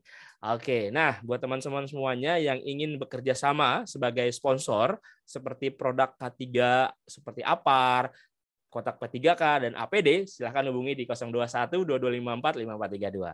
Dan menariknya lagi, jika ada teman-teman yang instruktur nih hari ini hadir dan juga ingin mengisi seperti Pak Domo hari ini, kami membuka kesempatan untuk teman-teman instruktur bisa bergabung di komunitas instruktur Mediatama 2022. Silakan kontak saya di 0878 7346 1230 atau di screenshot layar ini dan silakan untuk bisa bergabung di komunitas kami. Oke, baik Kak Cideni dan juga Pak Domo, silakan, sudah banyak sekali pertanyaannya. Silakan disapu bersih. Oke, kita akan bahas pertanyaan-pertanyaan yang sudah masuk ke dalam. Oke, terima kasih Pak Arif. Kita akan bahas pertanyaan-pertanyaan yang ada di dalam Q&A yang sudah masuk. Ini banyak banget nih, tapi kita akan pilih mana yang sesuai dan pas untuk kita bahas siang ini, karena keterbatasan waktu juga nih. Oke, kita mulai dari Pak Asrofi. Dia bilang kayak gini, Pak Domo. untuk memadamkan api yang ada di dalam ruangan tertutup, misalkan ya di dalam ruangan tersebut tidak ada apar. Kira-kira nih, apa yang harus kita lakukan nih, Pak? Silakan, Pak. Oke, baik. Pak Asrofi tadi, Pak ya. Ya, Pak Asrofi. Jadi apar itu salah satu sarana pemadam. Jadi bukan hanya apar yang bisa untuk memadamkan. Kita punya juga bisa, yang perlu di Pak Rofi perhatikan adalah dari 3 unsur api. Ya, 3 unsur api. Dari 3 unsur itu salah satu tidak ada, api tidak akan terjadi. Ya, jadi Bapak bisa dengan cara mengurangi oksigennya, mengedapkan sehingga oksigen tidak masuk, atau Bapak kurangi bahan bakarnya, atau Bapak siram. Nah, ada juga peralatan-peralatan manual yang bisa kita gunakan. Biasanya kita ada pasir, ya kan? Ada karung goni untuk blanket, untuk memadamkan. Bahkan paling ekstrim kita bisa gunakan tanah atau lumpur untuk memadamkan api ketika tidak ada apa. Itu mungkin yang bisa saya jawab, mungkin bisa ditambahkan. Oke, itu ya. Jadi tidak hanya pakai apar saja, tapi banyak media yang Bapak Ibu semua bisa gunakan di rumah. Bisa pasir, bisa karung goni, bisa selimut, bisa keset, dan lain-lain ya. Nah, ngomong-ngomong soal kebakaran juga, kalau misalkan kebakarannya ini berasal dari bensin ya atau bahan bakar, ini Pak Arzak bertanya juga. Itu memadamkannya api kan nggak bisa pakai air, Pak. Lalu gimana Pak cara memadamkannya, Pak? Kalau misalkan terjadi di lingkungan tempat kerja kita. Silakan, Pak. Oke, Pak. Jadi terkait kebakaran yang terjadi pada minyak, salah satunya bensin. Nah, kenapa tidak bisa dipadamkan dengan air? Karena secara massa jenis minyak itu lebih ringan daripada air, sehingga dia akan selalu berada di atas. Nah, ketika kita melakukan pemadaman menggunakan air, biasanya yang terjadi bisa terjadi api loncat, api pindah, karena tidak bisa menyatu air dengan minyak. Minyak akan selalu berada di atas. Makanya biasanya kita pemadamannya menggunakan apar atau foam, ya kan? Nah, makanya kalau dibilang api membesar, bukan membesar, tetapi api itu menyebar jadinya kalau disiram dengan air, karena air dengan minyak tidak bisa menyatu. Dan kalaupun di sebuah tempat storage atau wadah, minyak akan selalu berada di atas, akan lebih ringan daripada air, jadi akan selalu berada di atas. Salah satu caranya adalah dengan menyelimuti dengan foam atau dengan blanket kalau dia storage-nya kecil. Oke, itu Pak mungkin ini. Mantap sekali. Jadi, Bapak Ibu semua, kalau ada api dari BBM, gunakan apar yang berisikan busa atau foam ya, atau kita bisa menyelimuti tempat itu ya. Oke, lanjut. Dari Pak Adi Saputra, pertanyaannya menarik banget nih. Apa beda ahli K3 spesialis kebakaran versinya Kemenaker dengan Fire Safety Manager versinya BNSP? Nah, itu fungsinya gimana tuh Pak? Silakan Pak. Ini mungkin saya kurang paham terkait yang ini Pak ya, karena versinya BNSP dan Kemenaker gitu Pak. Cuma yang kita pegang adalah berdasarkan Kemenaker nomor 186 tahun 1999. Bahwa di sana yang ada adalah 4 kelas. Kelas D, kelas C, kelas B, dan kelas A. Untuk kelas D itu petugas peran kebakaran, kelas C itu regu pemadam kebakaran, kelas B itu koordinator, dan kelas A adalah ahli K3 kebakaran. Mungkin bisa ditambahkan Pak Denny. Oke, betul sekali dari Pak Domo ya. Jadi tergantung dari kebutuhan perusahaan Bapak Ibu semua. Kalau secara regulasi, benar kata Pak Domo tadi, yang ahli K3 spesialis kebakaran, sesuai dengan Kemenaker 186/1999, bahwasannya setiap perusahaan yang mempekerjakan lebih dari 100 orang ya, 300 orang, 300 banding 1 wajib ada ahli K3 spesialis kebakaran ya. Itu ngomongin soal yang Kemenakernya. Nah, kalau BNSP-nya itu melekat pada diri sendiri, Bapak Ibu semua. Nah, sebagai informasi juga, Fire Safety Manager juga kadang dipakai untuk untuk dapat sertifikasi layak fungsi dari sebuah gedung. Nah, itu biasanya diminta tuh Fire Safety Management. Tapi balik lagi ke internal perusahaan Bapak Ibu semua, mana yang dibutuhkan ya. Kadang tergantung dari sistem di internal Bapak Ibu semua ya. Kalau emang penting ya ambil dua-duanya, itu lebih bagus lagi gitu. Oke, kita lanjutin lagi. Pertanyaan berikutnya. Ini, kalau misalkan ahli K3 umum, Pak, itu perannya di tanggap darurat itu seperti apa nih, Pak? Nah, Pak Peter Rumo, Pak, silakan.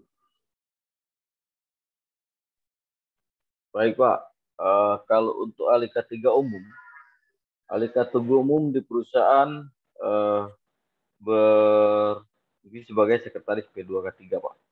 Nah, di dalam itu P2K3 seluruh pemangku jabatan ada di sana. Jadi salah satunya fungsi ahli K3 umum di sana adalah menjadi jembatan dan dutanya lah. Jadi ibaratnya ahli K3 umum di sana fungsinya untuk memberikan pemahaman kepada para pemangku jabatan di sana terkait dengan kebakaran. Mungkin bisa ditambahkan Pak Din. Oke, jadi gitu ya Bapak Ibu semua ya. Nanti Bapak Ibu semua baca lagi Permenaker 0292 mengenai kewajiban dan kewenangan sebagai ahli K3 umum ya. Kalau kaitannya di kebakaran, Bapak Ibu semua bisa nanti menjadi koordinator untuk mengkolek ya data-data mengenai kebakaran. Contoh misalkan inspeksi K3 kebakaran seperti APAR, hidran, kayak gitu ya, termasuk legal compliance-nya. Itu perannya ahli K3 umum, silakan baca di Permenaker 0292.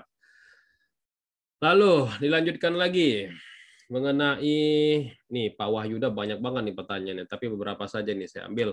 Cara mengukur tekanan hidran dalam gedung nih Pak. Misalkan gedungnya ada 10 lantai. Nah, secara umum aja nih Pak, bagaimana cara mengukur masing-masing lantai itu agar misalkan ada terjadi kebakaran, sprinkler ataupun hidrannya sendiri itu tetap kuat memancarkan airnya. Nah, silakan Pak Domo. Oke Pak, jadi di instalasi hidran kita biasanya di lantai tertinggi itu ada pressure gauge ya, pressure gauge. Jadi kita bisa tahu tekanan di lantai tertinggi itu berapa. Nah, biasanya dia akan berkurang atau tidak sama ya dengan tekanan yang ada di pompa, dan akan berpengaruh lagi ketika beberapa pilar dibuka.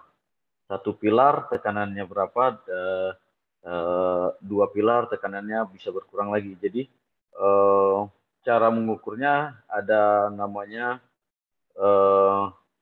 untuk test pressure ya, dia nanti ada pressure gauge-nya di sana, bisa terlihat ketika kita testing, kita lihat berapa tekanan di lantai berapa tekanannya. Oke, jadi secara umum Bapak Ibu semua untuk mengukur tekanan yang standar, sediakan di setiap lantainya ada pressure gauge untuk mengukur atau menilai terkait dengan tekanan yang standarnya. Tergantung juga dari luasan dari gedung itu juga ya Pak ya, selain tinggi, luasan juga dan pancaran-pancaran dari si sprinkler itu sendiri. Oke, lanjut dari Greneta Linke ya, dari Universitas Kristen Indonesia Paulus Makassar. Oke, pertanyaannya mengenai interval waktu untuk melakukan pengecekan dan pemeliharaan alat proteksi kebakaran, APAR, hidran, sprinkler ya. Itu seperti apa Pak cara menentukan intervalnya untuk menggunakan itu, pengeceknya itu? Silakan Pak. Oke, baik Pak. Sebenarnya itu sudah diatur juga dalam Kepmen 186 tahun 99 ya. Bisa dilihat di situ. Dan untuk APAR bisa dilihat di Kepmen 480. Nah, bisa di situ. Tapi menyesuaikan juga nanti dengan kebutuhan manajemen Bapak Ibu sekalian. Jadi ada yang memang butuh lebih sering dilakukan karena kebutuhan ini menyesuaikan dengan perusahaan Bapak Ibu sekalian. Dengan lebih sering kita cek, lebih paham kita tentang kondisi sarana, prasarana, fasilitas kebakaran kita. Jadi bisa dilihat di Kemenaker 188. Oke, jadi Bapak Ibu semua, pertanyaan-pertanyaan yang terkait dengan seperti regulasi, buka aja ke Kepmenaker 186/99. Ini menjawab juga pertanyaan dari Pak Fahrudin ya. termasuk luasan dan jumlah aparnya juga tersedia di sana ya. Untuk misalkan panjang atau jaraknya 15 meter, tingginya dan lain-lain. Termasuk juga jumlah rasio antara kelas D, kelas C, B dan A ya. Itu juga silakan Pak Fahrudin ya yang bertanya juga terkait dengan jumlah orangnya. Termasuk juga nah, kalau hubungannya ke NFPA seperti apa Pak antara regulasi Kemenaker dengan regulasi dari NFPA? Kalau kita sendiri sebagai tim HSI-nya apa yang bisa kita adopt dari NFPA ini, Pak?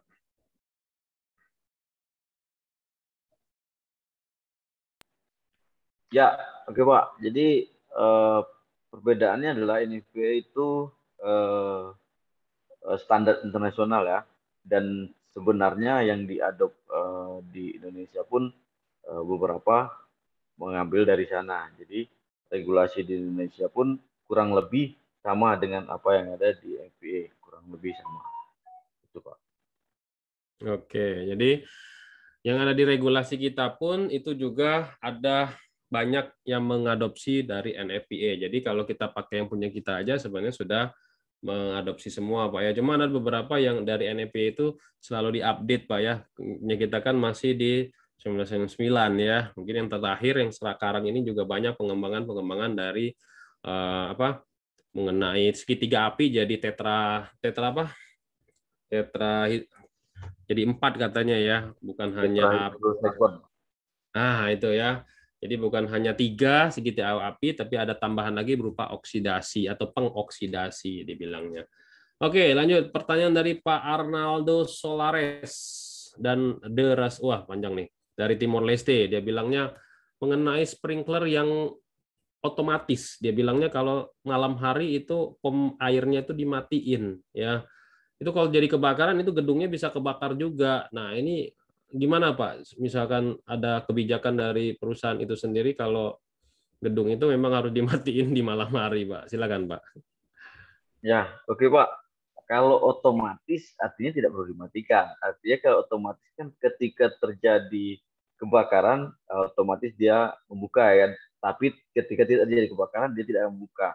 Seharusnya kalau sistemnya baik tidak perlu dimatikan otomatisnya. Itu Pak. Oke, jadi pastikan kalau memang Pak Arnaldo melihat itu sprinklernya otomatis, harusnya otomatis juga dia langsung memadamkan apinya ya, sprinklernya ya. Oke, lanjut Pak Farudin Rahmat. Wah, ini detail juga nih Pak Farudin mengenai PTW ya, Permit to Work System dengan emergency response dalam sebuah organisasi. Apakah harus diregistrasikan juga itu ya? Itu pertanyaan pertama dulu deh. Silakan, Pak. Iya Pak, harus diregistrasikan. Sorry. Ya, ini saya baca ini. Permit to Work System, apakah ada keterkaitan antara PTW dengan Emergency Response Team dalam sebuah organisasi? Apakah perlu dilakukan registrasi untuk Permit to Work System tersebut? Organisasinya sendiri itu. Iya Pak, biasanya kalau Permit to Work System itu kita lebih ke best practice di lapangan Pak. Nah, biasanya kita untuk organisasi itu tersendiri Pak. Organisasi sendiri cuma sudah disosialisasikan dan diketahui oleh seluruh lah ya.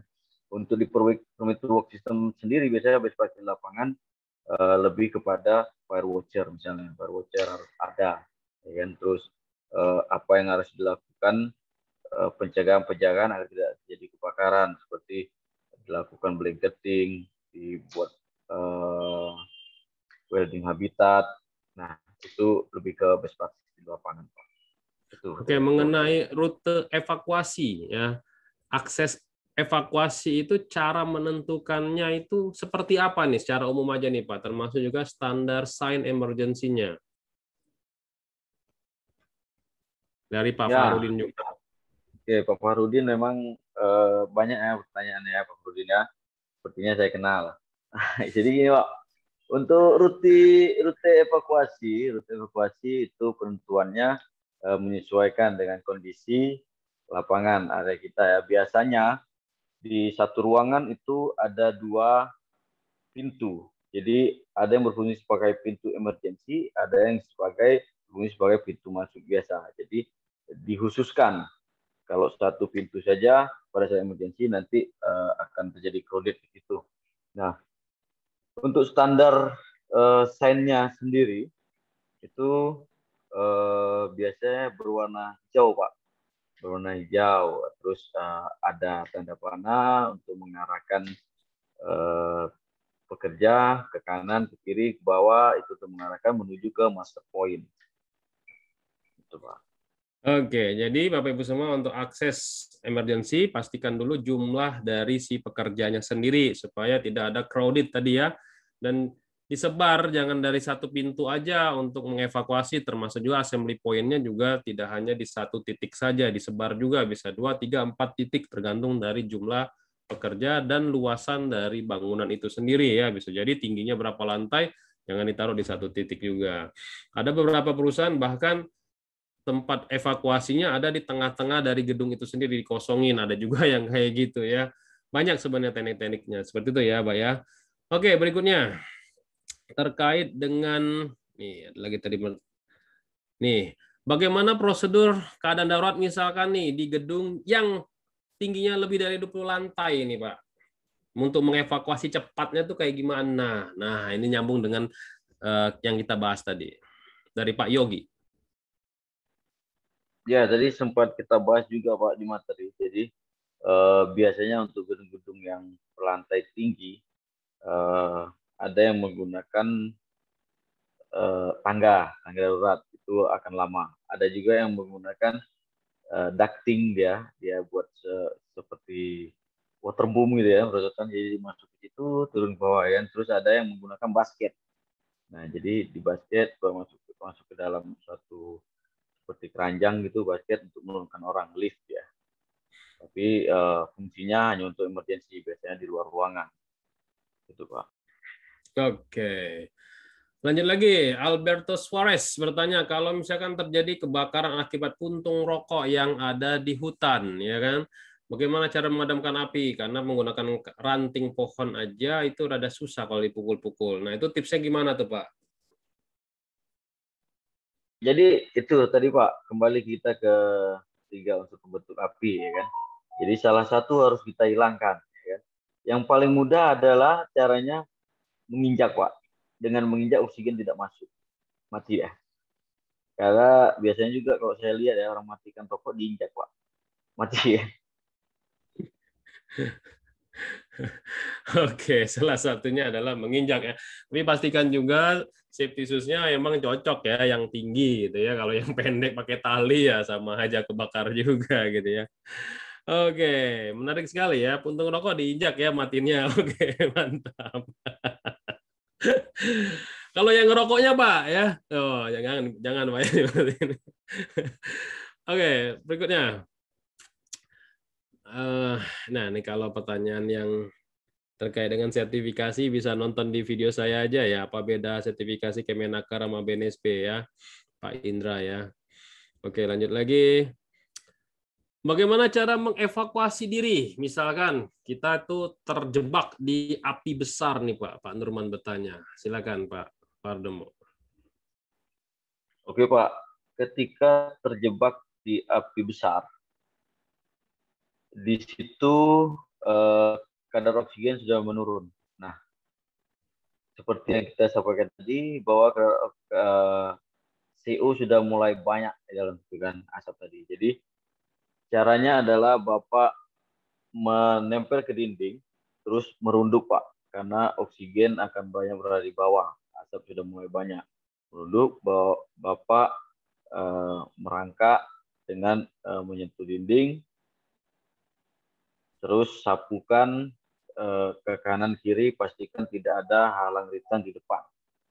Begitu, Pak. Oke, itu ya Bapak Ibu semua ya. Ingat, oksigen itu ada di bawah, asap itu ada di atas ya. Jadi kalau misalkan ada api besar, usahakan merunduk, dapatkan oksigen di bawah ya. Makanya Bapak Ibu semua kalau misalkan ada apa-apa tuh lihat di bawahnya itu ada jalur evakuasi juga, biasanya dipasang dua tanda ya, di atas untuk level eye level sama di bawah untuk mengarahkan kalau terjadi kebakaran api besar. Oke, lanjut lagi. Bagaimana misalkan kita membuat foam untuk memadamkan api tadi dengan deterjen, Pak, itu kira-kira bisa efektif nggak? Ini tadi Pak Joni bertanya mengenai mematikan api menggunakan foam tadi ya. Foamnya kita buat dari deterjen. Silakan Pak Domo. Ya, oke Pak. Memang tetap yang efektif adalah yang kimia, yang memang sudah komposisinya pas. Tapi bisa ketika terjadi emergensi, foam kimia kita sudah tidak ada, sah-sah saja kita membuat busa mekanik dengan cara menggunakan deterjen atau bahan-bahan yang bisa menghasilkan busa, menghasilkan foam. Nah, cuma hanya saja kita tidak tahu komposisinya apakah sudah oke sama seperti foam kimia. Tapi tetap sah saja ketika emergensi kita pakai. Oke, sah saja ya, silakan dicoba ya. Yang nggak boleh itu kalau terjadi kebakaran dari listrik ya, mau kita buat foam, buat apa, kita siram pakai air ya, itu pasti kitanya yang mati, bukan apinya yang mati ya. Oke, kalau kebakaran di kapal, wah banyak juga nih, unik juga nih pertanyaan ini. Kalau misalkan kita pakai air laut, nah ini ada juga yang bertanya dari Pak Rizal dengan Pak siapa tadi agak mirip-mirip juga pertanyaannya. Itu bisa nggak Pak, misalkan menggunakan air laut sendiri untuk memadamkan api dari apinya itu berada di kapal kita gitu. Silakan Pak Domo. Dari Pak Agung Triyono bertanya. Ya, sama Pak Rizal. Pak. Biasanya di kapal kita punya sistem fire sendiri. Ketika memang air sudah tidak ada dan memang harus menggunakan air laut aja kita Pak. Oke, jadi sah-sah aja gitu ya, Pak Dama ya. Oke, Bapak Ibu semua, kita buka pertanyaan berbicara langsung dengan instruktur kita. Silakan Bapak Ibu semua klik saja tombol raise hand yang ada di bagian bawah layar handphone atau laptop Bapak Ibu semua. Satu kali aja berwarna kuning. Ya, jangan satu kali aja kliknya, nanti kita akan urutkan siapa yang bertanya secara langsung terlebih dahulu. Silakan. Tekan tombol raise hand. Oke, kita buka pertanyaan pertama dari Pak Ismail dengan Pak Zulkarnain. Siapa yang duluan? Pak Redam Pribadi. Silakan di unmute terlebih dahulu. Hello to talk. Oh, Pak Ismail. Silakan Pak Ismail. Dari mana Pak? Kenal dulu. Perkenalkan, nama saya Ismail, asal kota Probolinggo, dari PT Truba Jaga Cita. Kemudian kita bekerja sebagai kontraktor di PLTU Python, Pak. Ya. Yang saya ingin tanyakan, mungkin sempat disinggung dengan Pak Dini tadi ya. Cara kita memadamkan percikan api dari listrik atau kabel ya. Karena di situ kita salah satu untuk menghilangkan unsur 3 api itu kan kita bisa menghilangkan dengan mematikan saklarnya. Kita sendiri tidak punya otoritas untuk mematikan itu. Gimana cara untuk memadamkan percikan api dari hasil konsleting listrik itu? Baik, terima kasih Pak. Terima kasih Pak Ismail. Silakan Pak Domo. Api dari percikan listrik. Sedangkan kita tidak punya otoritasi untuk mematikan listrik itu sendiri. Karena kita sebagai subkonnya misalkan ya. Silakan Pak Domo. Baik Pak. Api dari percikan listrik itu idealnya pemadamannya menggunakan apar jenis CO2, karbon dioksida. Nah, betul kata Pak Ismail tadi bahwa salah satu caranya adalah dengan mencabut saklar listrik.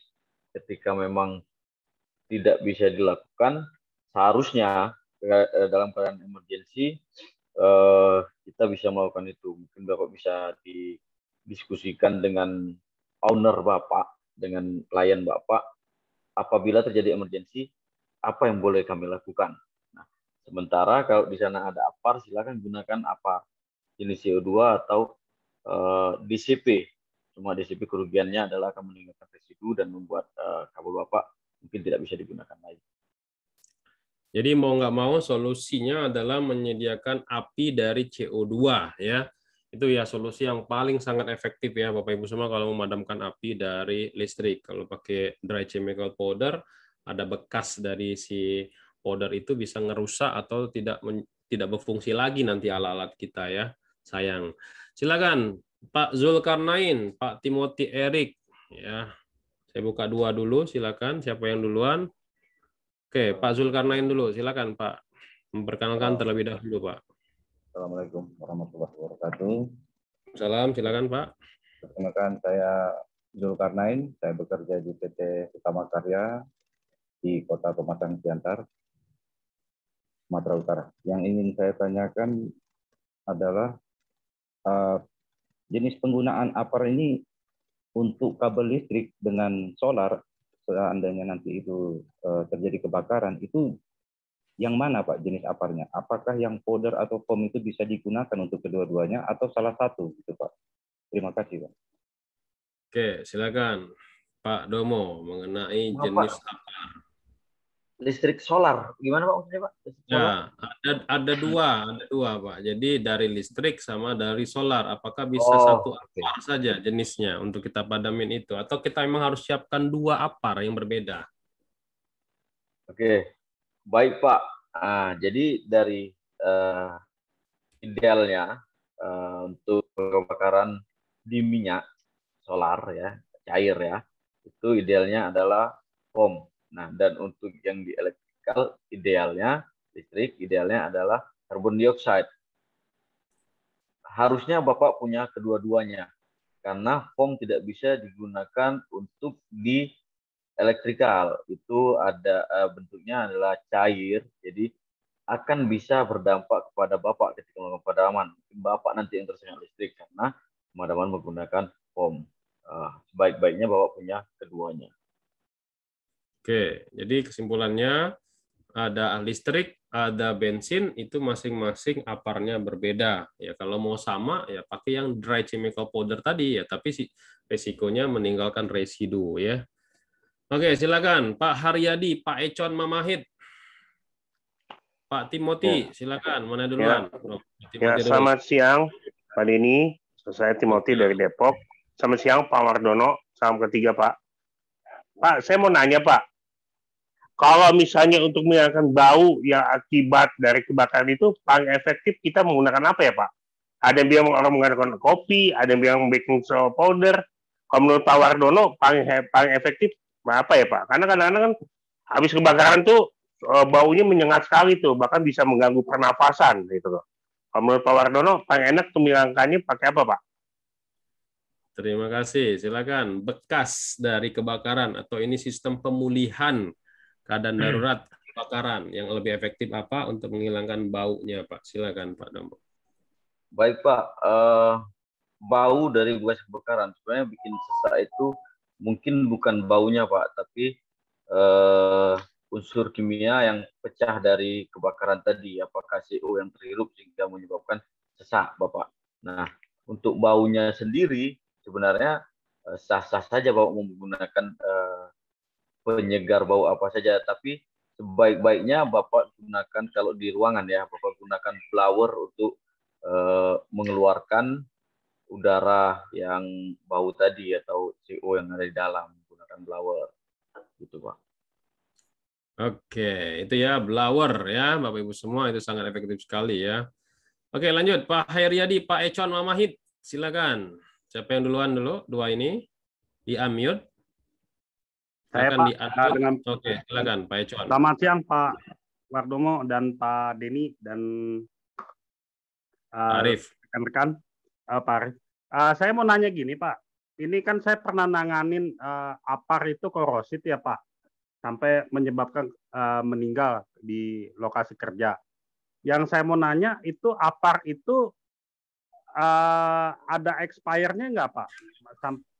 Supaya kita pada saat di lokasi itu, pada saat kita menggunakan APAR itu tidak terjadi korosit Pak. Karena saya pernah nanganin itu rupanya meluncur ke atas Pak, kayak roket Pak, dan menimpa dan kembali meluncur ke bawah menimpa pekerja sehingga meninggal di tempat Pak.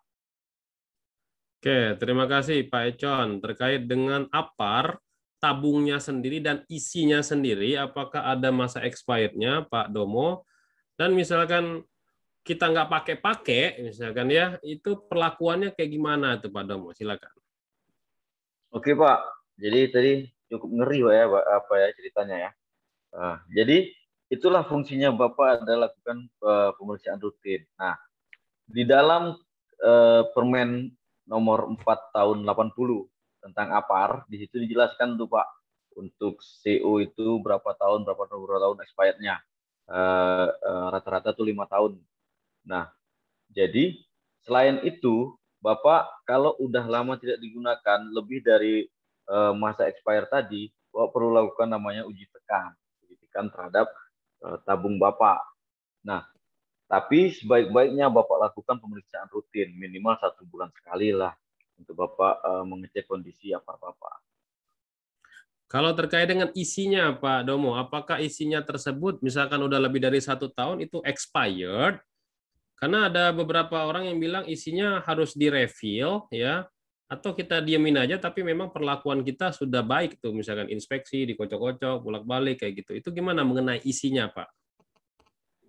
Iya Pak, jadi isinya itu biasanya ada zat kimia dan tekanan dalamnya Pak ya. Dan tekanan. Nah, yang perlu kita perhatikan adalah kalau untuk tekanannya kita lihat pressure gauge-nya ya Pak ya.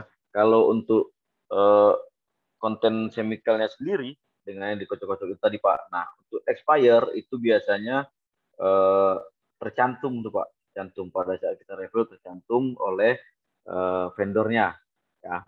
Nah, tapi kebanyakan vendor dimajukan 1 tahun tuh Pak dari standarnya. Standarnya bisa dilihat tuh di Permen 480 tentang APAR.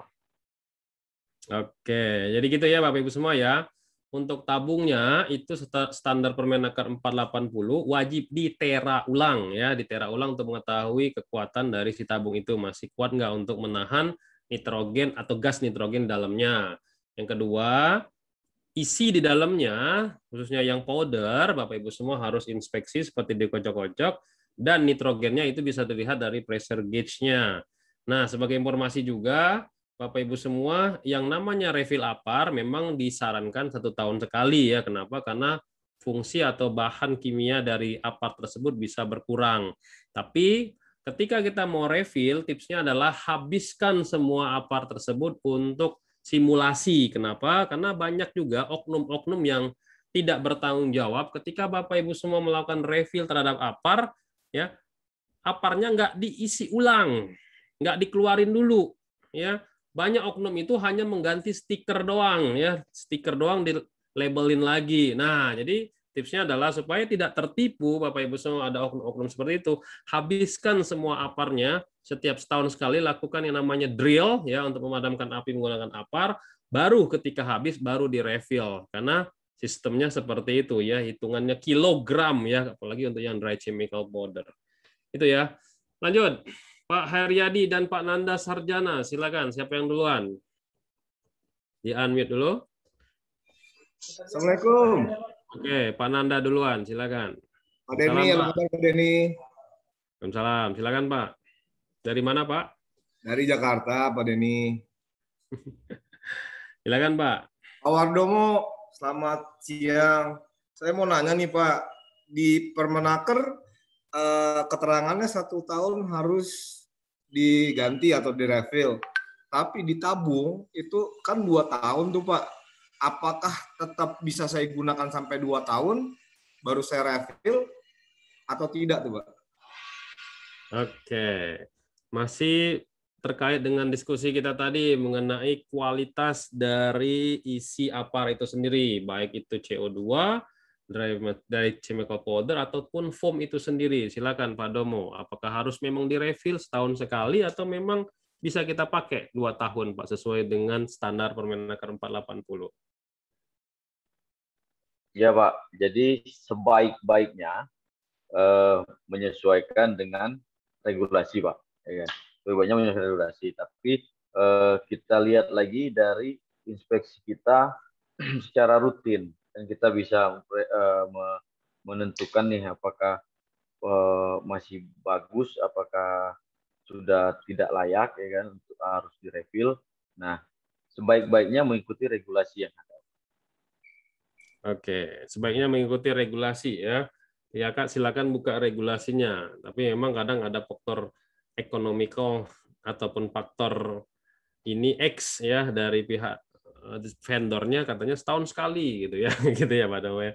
Termasuk juga tabung juga Bapak Ibu semua ya, bisa kita lihat secara fisik juga kalau Bapak Ibu semua aparnya ditaruh di outdoor ya. Kalau sudah penyok-penyok, berkarat, ya mending ganti baru aja daripada kita harus tera ulang ya. Itu lebih mahal teranya daripada harga si apar itu sendiri. Betul ya Pak Domo ya? Betul. Oke, silakan Pak Haryadi Purnama Putra. Pertanyaan berikutnya. Silakan di-unmute terlebih dahulu. Kenalkan diri dulu, Pak. Selamat siang, Pak. Yang dari Halo. mana, Pak? Ya. Ini Haryadi, Pak, dari Tangerang, Pak. Oke, silakan. Ya. Ini Pak izin bertanya untuk masalah sprinkler, Pak ya. Itu kira-kira adakah standar untuk tekanannya itu sendiri, Pak? Tadi kan Bapak ada sempat bahas untuk tekanan air sprinkler itu ya, Pak ya. Nah, itu ada standarnya nggak, Pak, kira-kira? Oke, terima kasih, Pak. Terima kasih. Silakan Pak Domo mengenai standar dari sprinkler ya, tekanan dari airnya. Silakan, Pak. Oke, baik Pak Aryadi. Pak Aryadi, untuk sprinkler biasanya airnya itu ikut dalam sistem pompa hidran ya. Menyesuaikan dengan kebutuhan Bapak. Cuma sprinkler dibedakan adalah jarak pancaran. Jarak pancarannya sama jumlah debit air keluar. Di situ pembedanya untuk sprinkler. Nah, Bapak silakan tentukan dengan kondisi Bapak di lapangan, sprinkler yang mau jarak pancarannya berapa jauh dan keluaran debitnya berapa banyak. Sedangkan untuk tekanan menyesuaikan dengan pompa Bapak dan kebutuhan Bapak. Oke, jadi menyesuaikan dari pompa, luasan, dan tinggi dari gedung itu sendiri ya. Itu akan mempengaruhi tekanan yang harus kita sediakan dari sprinkler itu sendiri. Jangan sampai kita punya sprinkler nggak berputar mancar kayak gitu, tapi cuman dia keluar air yang sedikit seperti itu ya. Jadi harus direncanakan sedemikian rupa ya, ada hitung-hitungannya. Makanya ikut yang ahli K3 spesialis kebakaran. Ada tuh perencanaan mengenai tekanan dari si sprinkler dan hidran. Oke, lanjut lagi dari Pak Arnaldo Suarez di Resurrecao. Nah, itu. Silakan Pak Arnaldo, di-unmute terlebih dahulu, Pak. Silakan, Pak. Oke, Pak. Selamat sore Pak Denny. Selamat sore Pak Denny. Selamat sore Pak Denny, Pak Wardomo. Saya dari Timor Leste, Arnaldo. Halo Pak, silakan Pak. Ya, saya Dari mau luar tanya negeri Pak. nih. Ya, alhamdulillah Pak. Ya, ini Ya. saya mau tanya Pak. Di sini di gedung kita juga kita pakai apa itu sprinkler dengan apar yang kita pakai. Tetapi saya mau minta advice dari Bapak sekalian karena tadi diskusi yang saya sempat dengar itu sangat membantu sekali. Apa advice-nya karena semua apar dengan sprinkler yang kita pakai ini sudah hampir 3 tahun kita tidak melakukan simulasi Pak. Apa advice-nya dari Bapak sekalian? Terima kasih Pak. Terima kasih Pak Aldo. Silakan Pak Domo ya memberikan saran terhadap apar hidran sprinkler yang sudah 3 tahun tidak diuji riksa atau tidak lakukan pemeriksaan dan pengujian. Silakan Pak. Ya, berarti memang apa ya? Kembali lagi Pak, kembali lagi. Jadi sesuaikan regulasi, diregulasikan 2 tahun harus refill. Jadi Bapak refill isi ulang, kalau nggak salah untuk tabung itu 5 tahun kalau Bapak mau uji tekan. Jadi sebenarnya untuk 3 tahun Bapak refill saja sudah cukup. Nah, cuma saran saya digiatkan lagi Pak untuk inspeksi rutinnya. Sebulan sekali lah. Terus yang Bapak bilang tadi juga tidak ada simulasi dalam 3 tahun. Takutnya nanti pada saat terjadi emergensi, orang-orang yang berada di perusahaan Bapak tidak tahu nih mana jalur evakuasi, mana tempat berkumpul, cara evakuasinya bagaimana. Mungkin Bapak perlu dilakukan berkala minimal 6 bulan sekali atau setahun sekali untuk drill Pak, untuk simulasi itu. Oke, lanjut. Pertanyaan berikutnya dari Pak Irsan dan Pak Indra. Silakan di-unmute terlebih dahulu. Pak Irsan duluan. Silakan Pak Irsan. Oke, terima kasih teman-teman semuanya, Kak Cik Denny dan Pak Wardono. Dari mana? Menarik sekali hari ini Pak materinya. Satu hal yang ingin saya tanyakan terkait dasar-dasar K3 kebakaran ini, pengisian APAR atau refill APAR itu kan seringkali diisikan waktunya di stiker APAR itu 1 tahun Pak jangka waktunya. Nah 1 tahun itu apakah ada standarnya atau bisa lebih dari itu Pak? Karena ketika ada audit K3 yang kelewat dalam masa 1 tahun itu biasanya jadi temuan audit Pak. Nah, itu gimana Pak? Terima Oke, kasih. Pak Irsan dari mana Pak? Dari pabrik apa? Oh ya, saya dari Semen Batu Raja Pak, di Batu Raja. Kali ya, Wong Kito ya. Ya, Wong Kito galau Pak. Oke, silakan Pak Domo. Memang jadi apa ya? Saya juga kadang dilema juga kalau dengan menempelkan stiker yang ada di dalam APAR itu sendiri. Jadi kayak ada faktor X yang mewajibkan harus refill setahun sekali. Nah, apakah memang harus 1 tahun sekali di-refill atau harus disesuaikan dengan isi dari APAR itu sendiri, atau juga bisa jadi dengan perlakuan kita melakukan inspeksi secara rutin dapat memperpanjang itu si isi dari APAR itu. Silakan Pak Domo. Iya Pak, jadi memang biasanya seperti itu. Vendor-vendor ini kan biar cepat mungkin muternya kembali lagi di refill ya. Kembali lagi lah sesuai peraturan kan rata itu kalau di peraturan untuk DCP itu 2 tahun kan Pak. Jadi kembalinya ke peraturan. Auditor mungkin bisa Bapak counter dengan itu, dengan peraturan ya kan, counter dengan peraturan. Nah, cuma kembali lagi ya tetap Bapak harus lakukan pemeriksaan rutin untuk memastikan bahwa kondisi Bapak baik dan Bapak bisa menjustifikasi ke auditor Bapak kondisinya baik dan sesuai regulasi memang belum untuk di refill sesuai regulasi itu. Oke, jadi gitu ya Bapak-bapak semua yang ada di sini. Jadi APAR tidak mesti di-refill 2 tahun sekali walaupun ditempel di stikernya adalah 1 tahun sekali. Caranya gimana? 1 ya, kita bawakan regulasinya mengenai DCP tadi, dry chemical powder ya, kalau memang APAR Bapak Ibu semua isinya adalah DCP. Dan yang kedua, perlakuan dari APAR kita sendiri ya, apakah kita misalkan di odor kita tutup, terus kita inspeksi secara rutin, dan yang terakhir adalah dari sisi fisik dari si APAR itu sendiri ya. Apakah dia sudah penyok-penyok atau udah karatan, kena air, kena apa, kan itu semua terlihat dari fisiknya gitu. Oke, lanjut. Kita lanjutkan dari pertanyaan dari Q&A. Bagaimana dengan kalau misalkan terjadi kebakaran, kita terjebak di dalam lift nih Pak? Silakan Pak.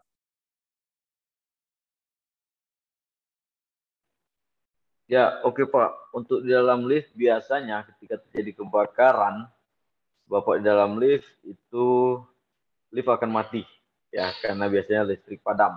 Nah, jadi untuk di dalam lift adalah pertama jangan panik.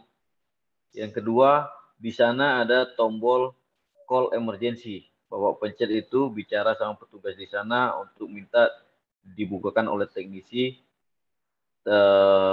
lift Bapak. Jadi Bapak jangan panik, tetap siaga dan call petugas emergensinya. Gitu. Oke, itu ya Bapak Ibu semua ya, tetap tenang ya Bapak Ibu semua. Di dalam lift ada call emergency, ada tombol warna kuning kalau nggak salah ya di dalam lift tersebut ya. Karena lift biasanya langsung mati, matinya itu ada 2 ya, matinya dia ke bawah atau dia ke atas. Nah, itu biasanya udah disetting. Kalau ke atas berarti memang di atas ada tempat evakuasi. Kalau ke bawah, ya itu biasanya ke bawah sih. Pas mati lampu langsung otomatis ke bawah. Tapi tergantung lagi liftnya. Emang kalau memang udah tersistem, sudah sering diuji riksa, pasti berjalan itu fungsi tersebut. Oke, pertanyaan berikutnya mengenai dari Pak Fikri. Bagaimana cara mengidentifikasi penyebab kebakaran api mula, Pak? Silakan dari Pak Abian Afif.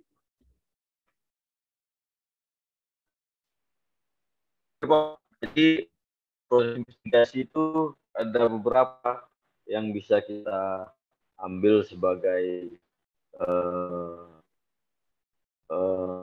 sebagai penyebab ya. Pertama dari Bapak wawancara orang-orang yang berada pada saat terjadinya kebakaran.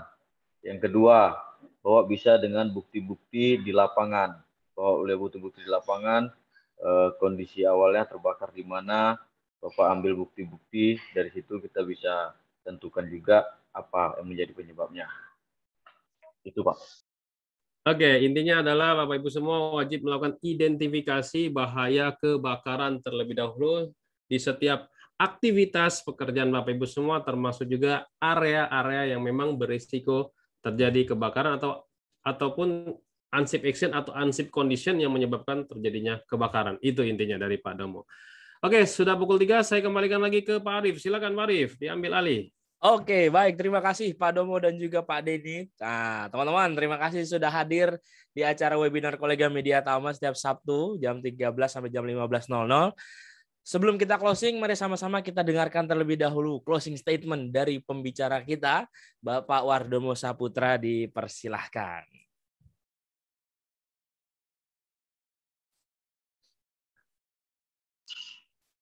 Oke, baik. Terima kasih Bapak Ibu semua. Kembali lagi saya sampaikan, saya senang sekali hari ini. Hari ini di weekend masih ada teman-teman saya, Bapak Ibu yang mau berbagi, berdiskusi di sini. Harapannya apa yang disampaikan di sini yang bermanfaat silakan diambil, diaplikasikan di tempat Bapak, tempat kerja Bapak atau di rumah, silakan diaplikasikan. Selanjutnya, semoga kita semua menjadi gelas yang cantik, yang berada di tempat yang spesial, dengan harga yang tinggi, dengan digemari oleh banyak orang. Terus yang terakhir adalah hari ini adalah esok yang kemarin, jadi jangan lupa bahagia. Terima kasih. Assalamualaikum warahmatullahi wabarakatuh. Waalaikumsalam warahmatullahi wabarakatuh. Luar biasa closing statement-nya. Terima kasih Pak Wardomo dan terima kasih juga teman-teman. Jangan dulu kemana-mana, Pak Domo dan juga teman-teman semuanya, karena Media Tama akan membagikan satu orang pemenang yang mendapatkan sertifikasi auditor SMK 3 gratis dari Media Tama. Siapakah yang akan mendapatkan satu buah sertifikasi dari Media Tama tentang sertifikasi auditor SMK 3. Oke, nah buat teman-teman yang nanti namanya muncul, silahkan klik raise hand supaya nanti kita bisa melihat dan langsung kita hubungi oleh tim Media Tama. Siapakah pemenangnya? Ini dia yang mendapatkan door prize sertifikasi auditor SMK 3. Selamat kepada atas nama Muhammad Azwar Zarkazi Gusnan. Ada? Oh, ada. Luar biasa. Terima kasih, teman-teman. Nah, selamat kepada Bapak Muhammad Azwar mendapatkan satu buah sertifikasi auditor SMK 3 dari Media Tama Academy. Nanti akan dihubungi langsung oleh tim kami di hari Senin. Baik, terima kasih teman-teman semuanya. Terima kasih Pak Domo, Pak Denny. Jangan lupa teman-teman, Sabtu depan kita hadir lagi dan tentunya topiknya juga menarik, yaitu tentang pentingnya K3 dalam pekerjaan pada ketinggian. Nah, walaupun lebaran kita tetap online ya Pak Arief. Oh ya, betul. Nah, cuman ada isu katanya lebarannya hari Minggu nih Pak. Oh, kebetulan banget ya, tetap bisa kita lakukan kolega ya. Oke, nah teman-teman pastikan teman-teman hadir di webinar Sabtu depan dan juga join ke dalam grup Telegram Kolega Media Tama. Media Tama selalu memberikan pembelajaran buat teman-teman semuanya melalui online mengenai K3. Jangan lupa juga kunjungi website kami di milea.app untuk teman-teman bisa belajar kembali supaya misalkan ada yang terlewat di webinar kolega bisa kunjungi di milea.app. Dan masukkan juga kode vouchernya kenal Milea untuk mendapatkan pelatihan gratis melalui video. Oke. Terima kasih teman-teman semuanya sudah hadir di acara webinar Kolega Media Tama. Dan juga Pak Denny terima kasih, Pak Domo terima kasih sudah sharing. Saya akhiri, saya Arif Purwadana. Saya Denny. Dan pembicara kita siang hari ini. Saya Wardono Saputra.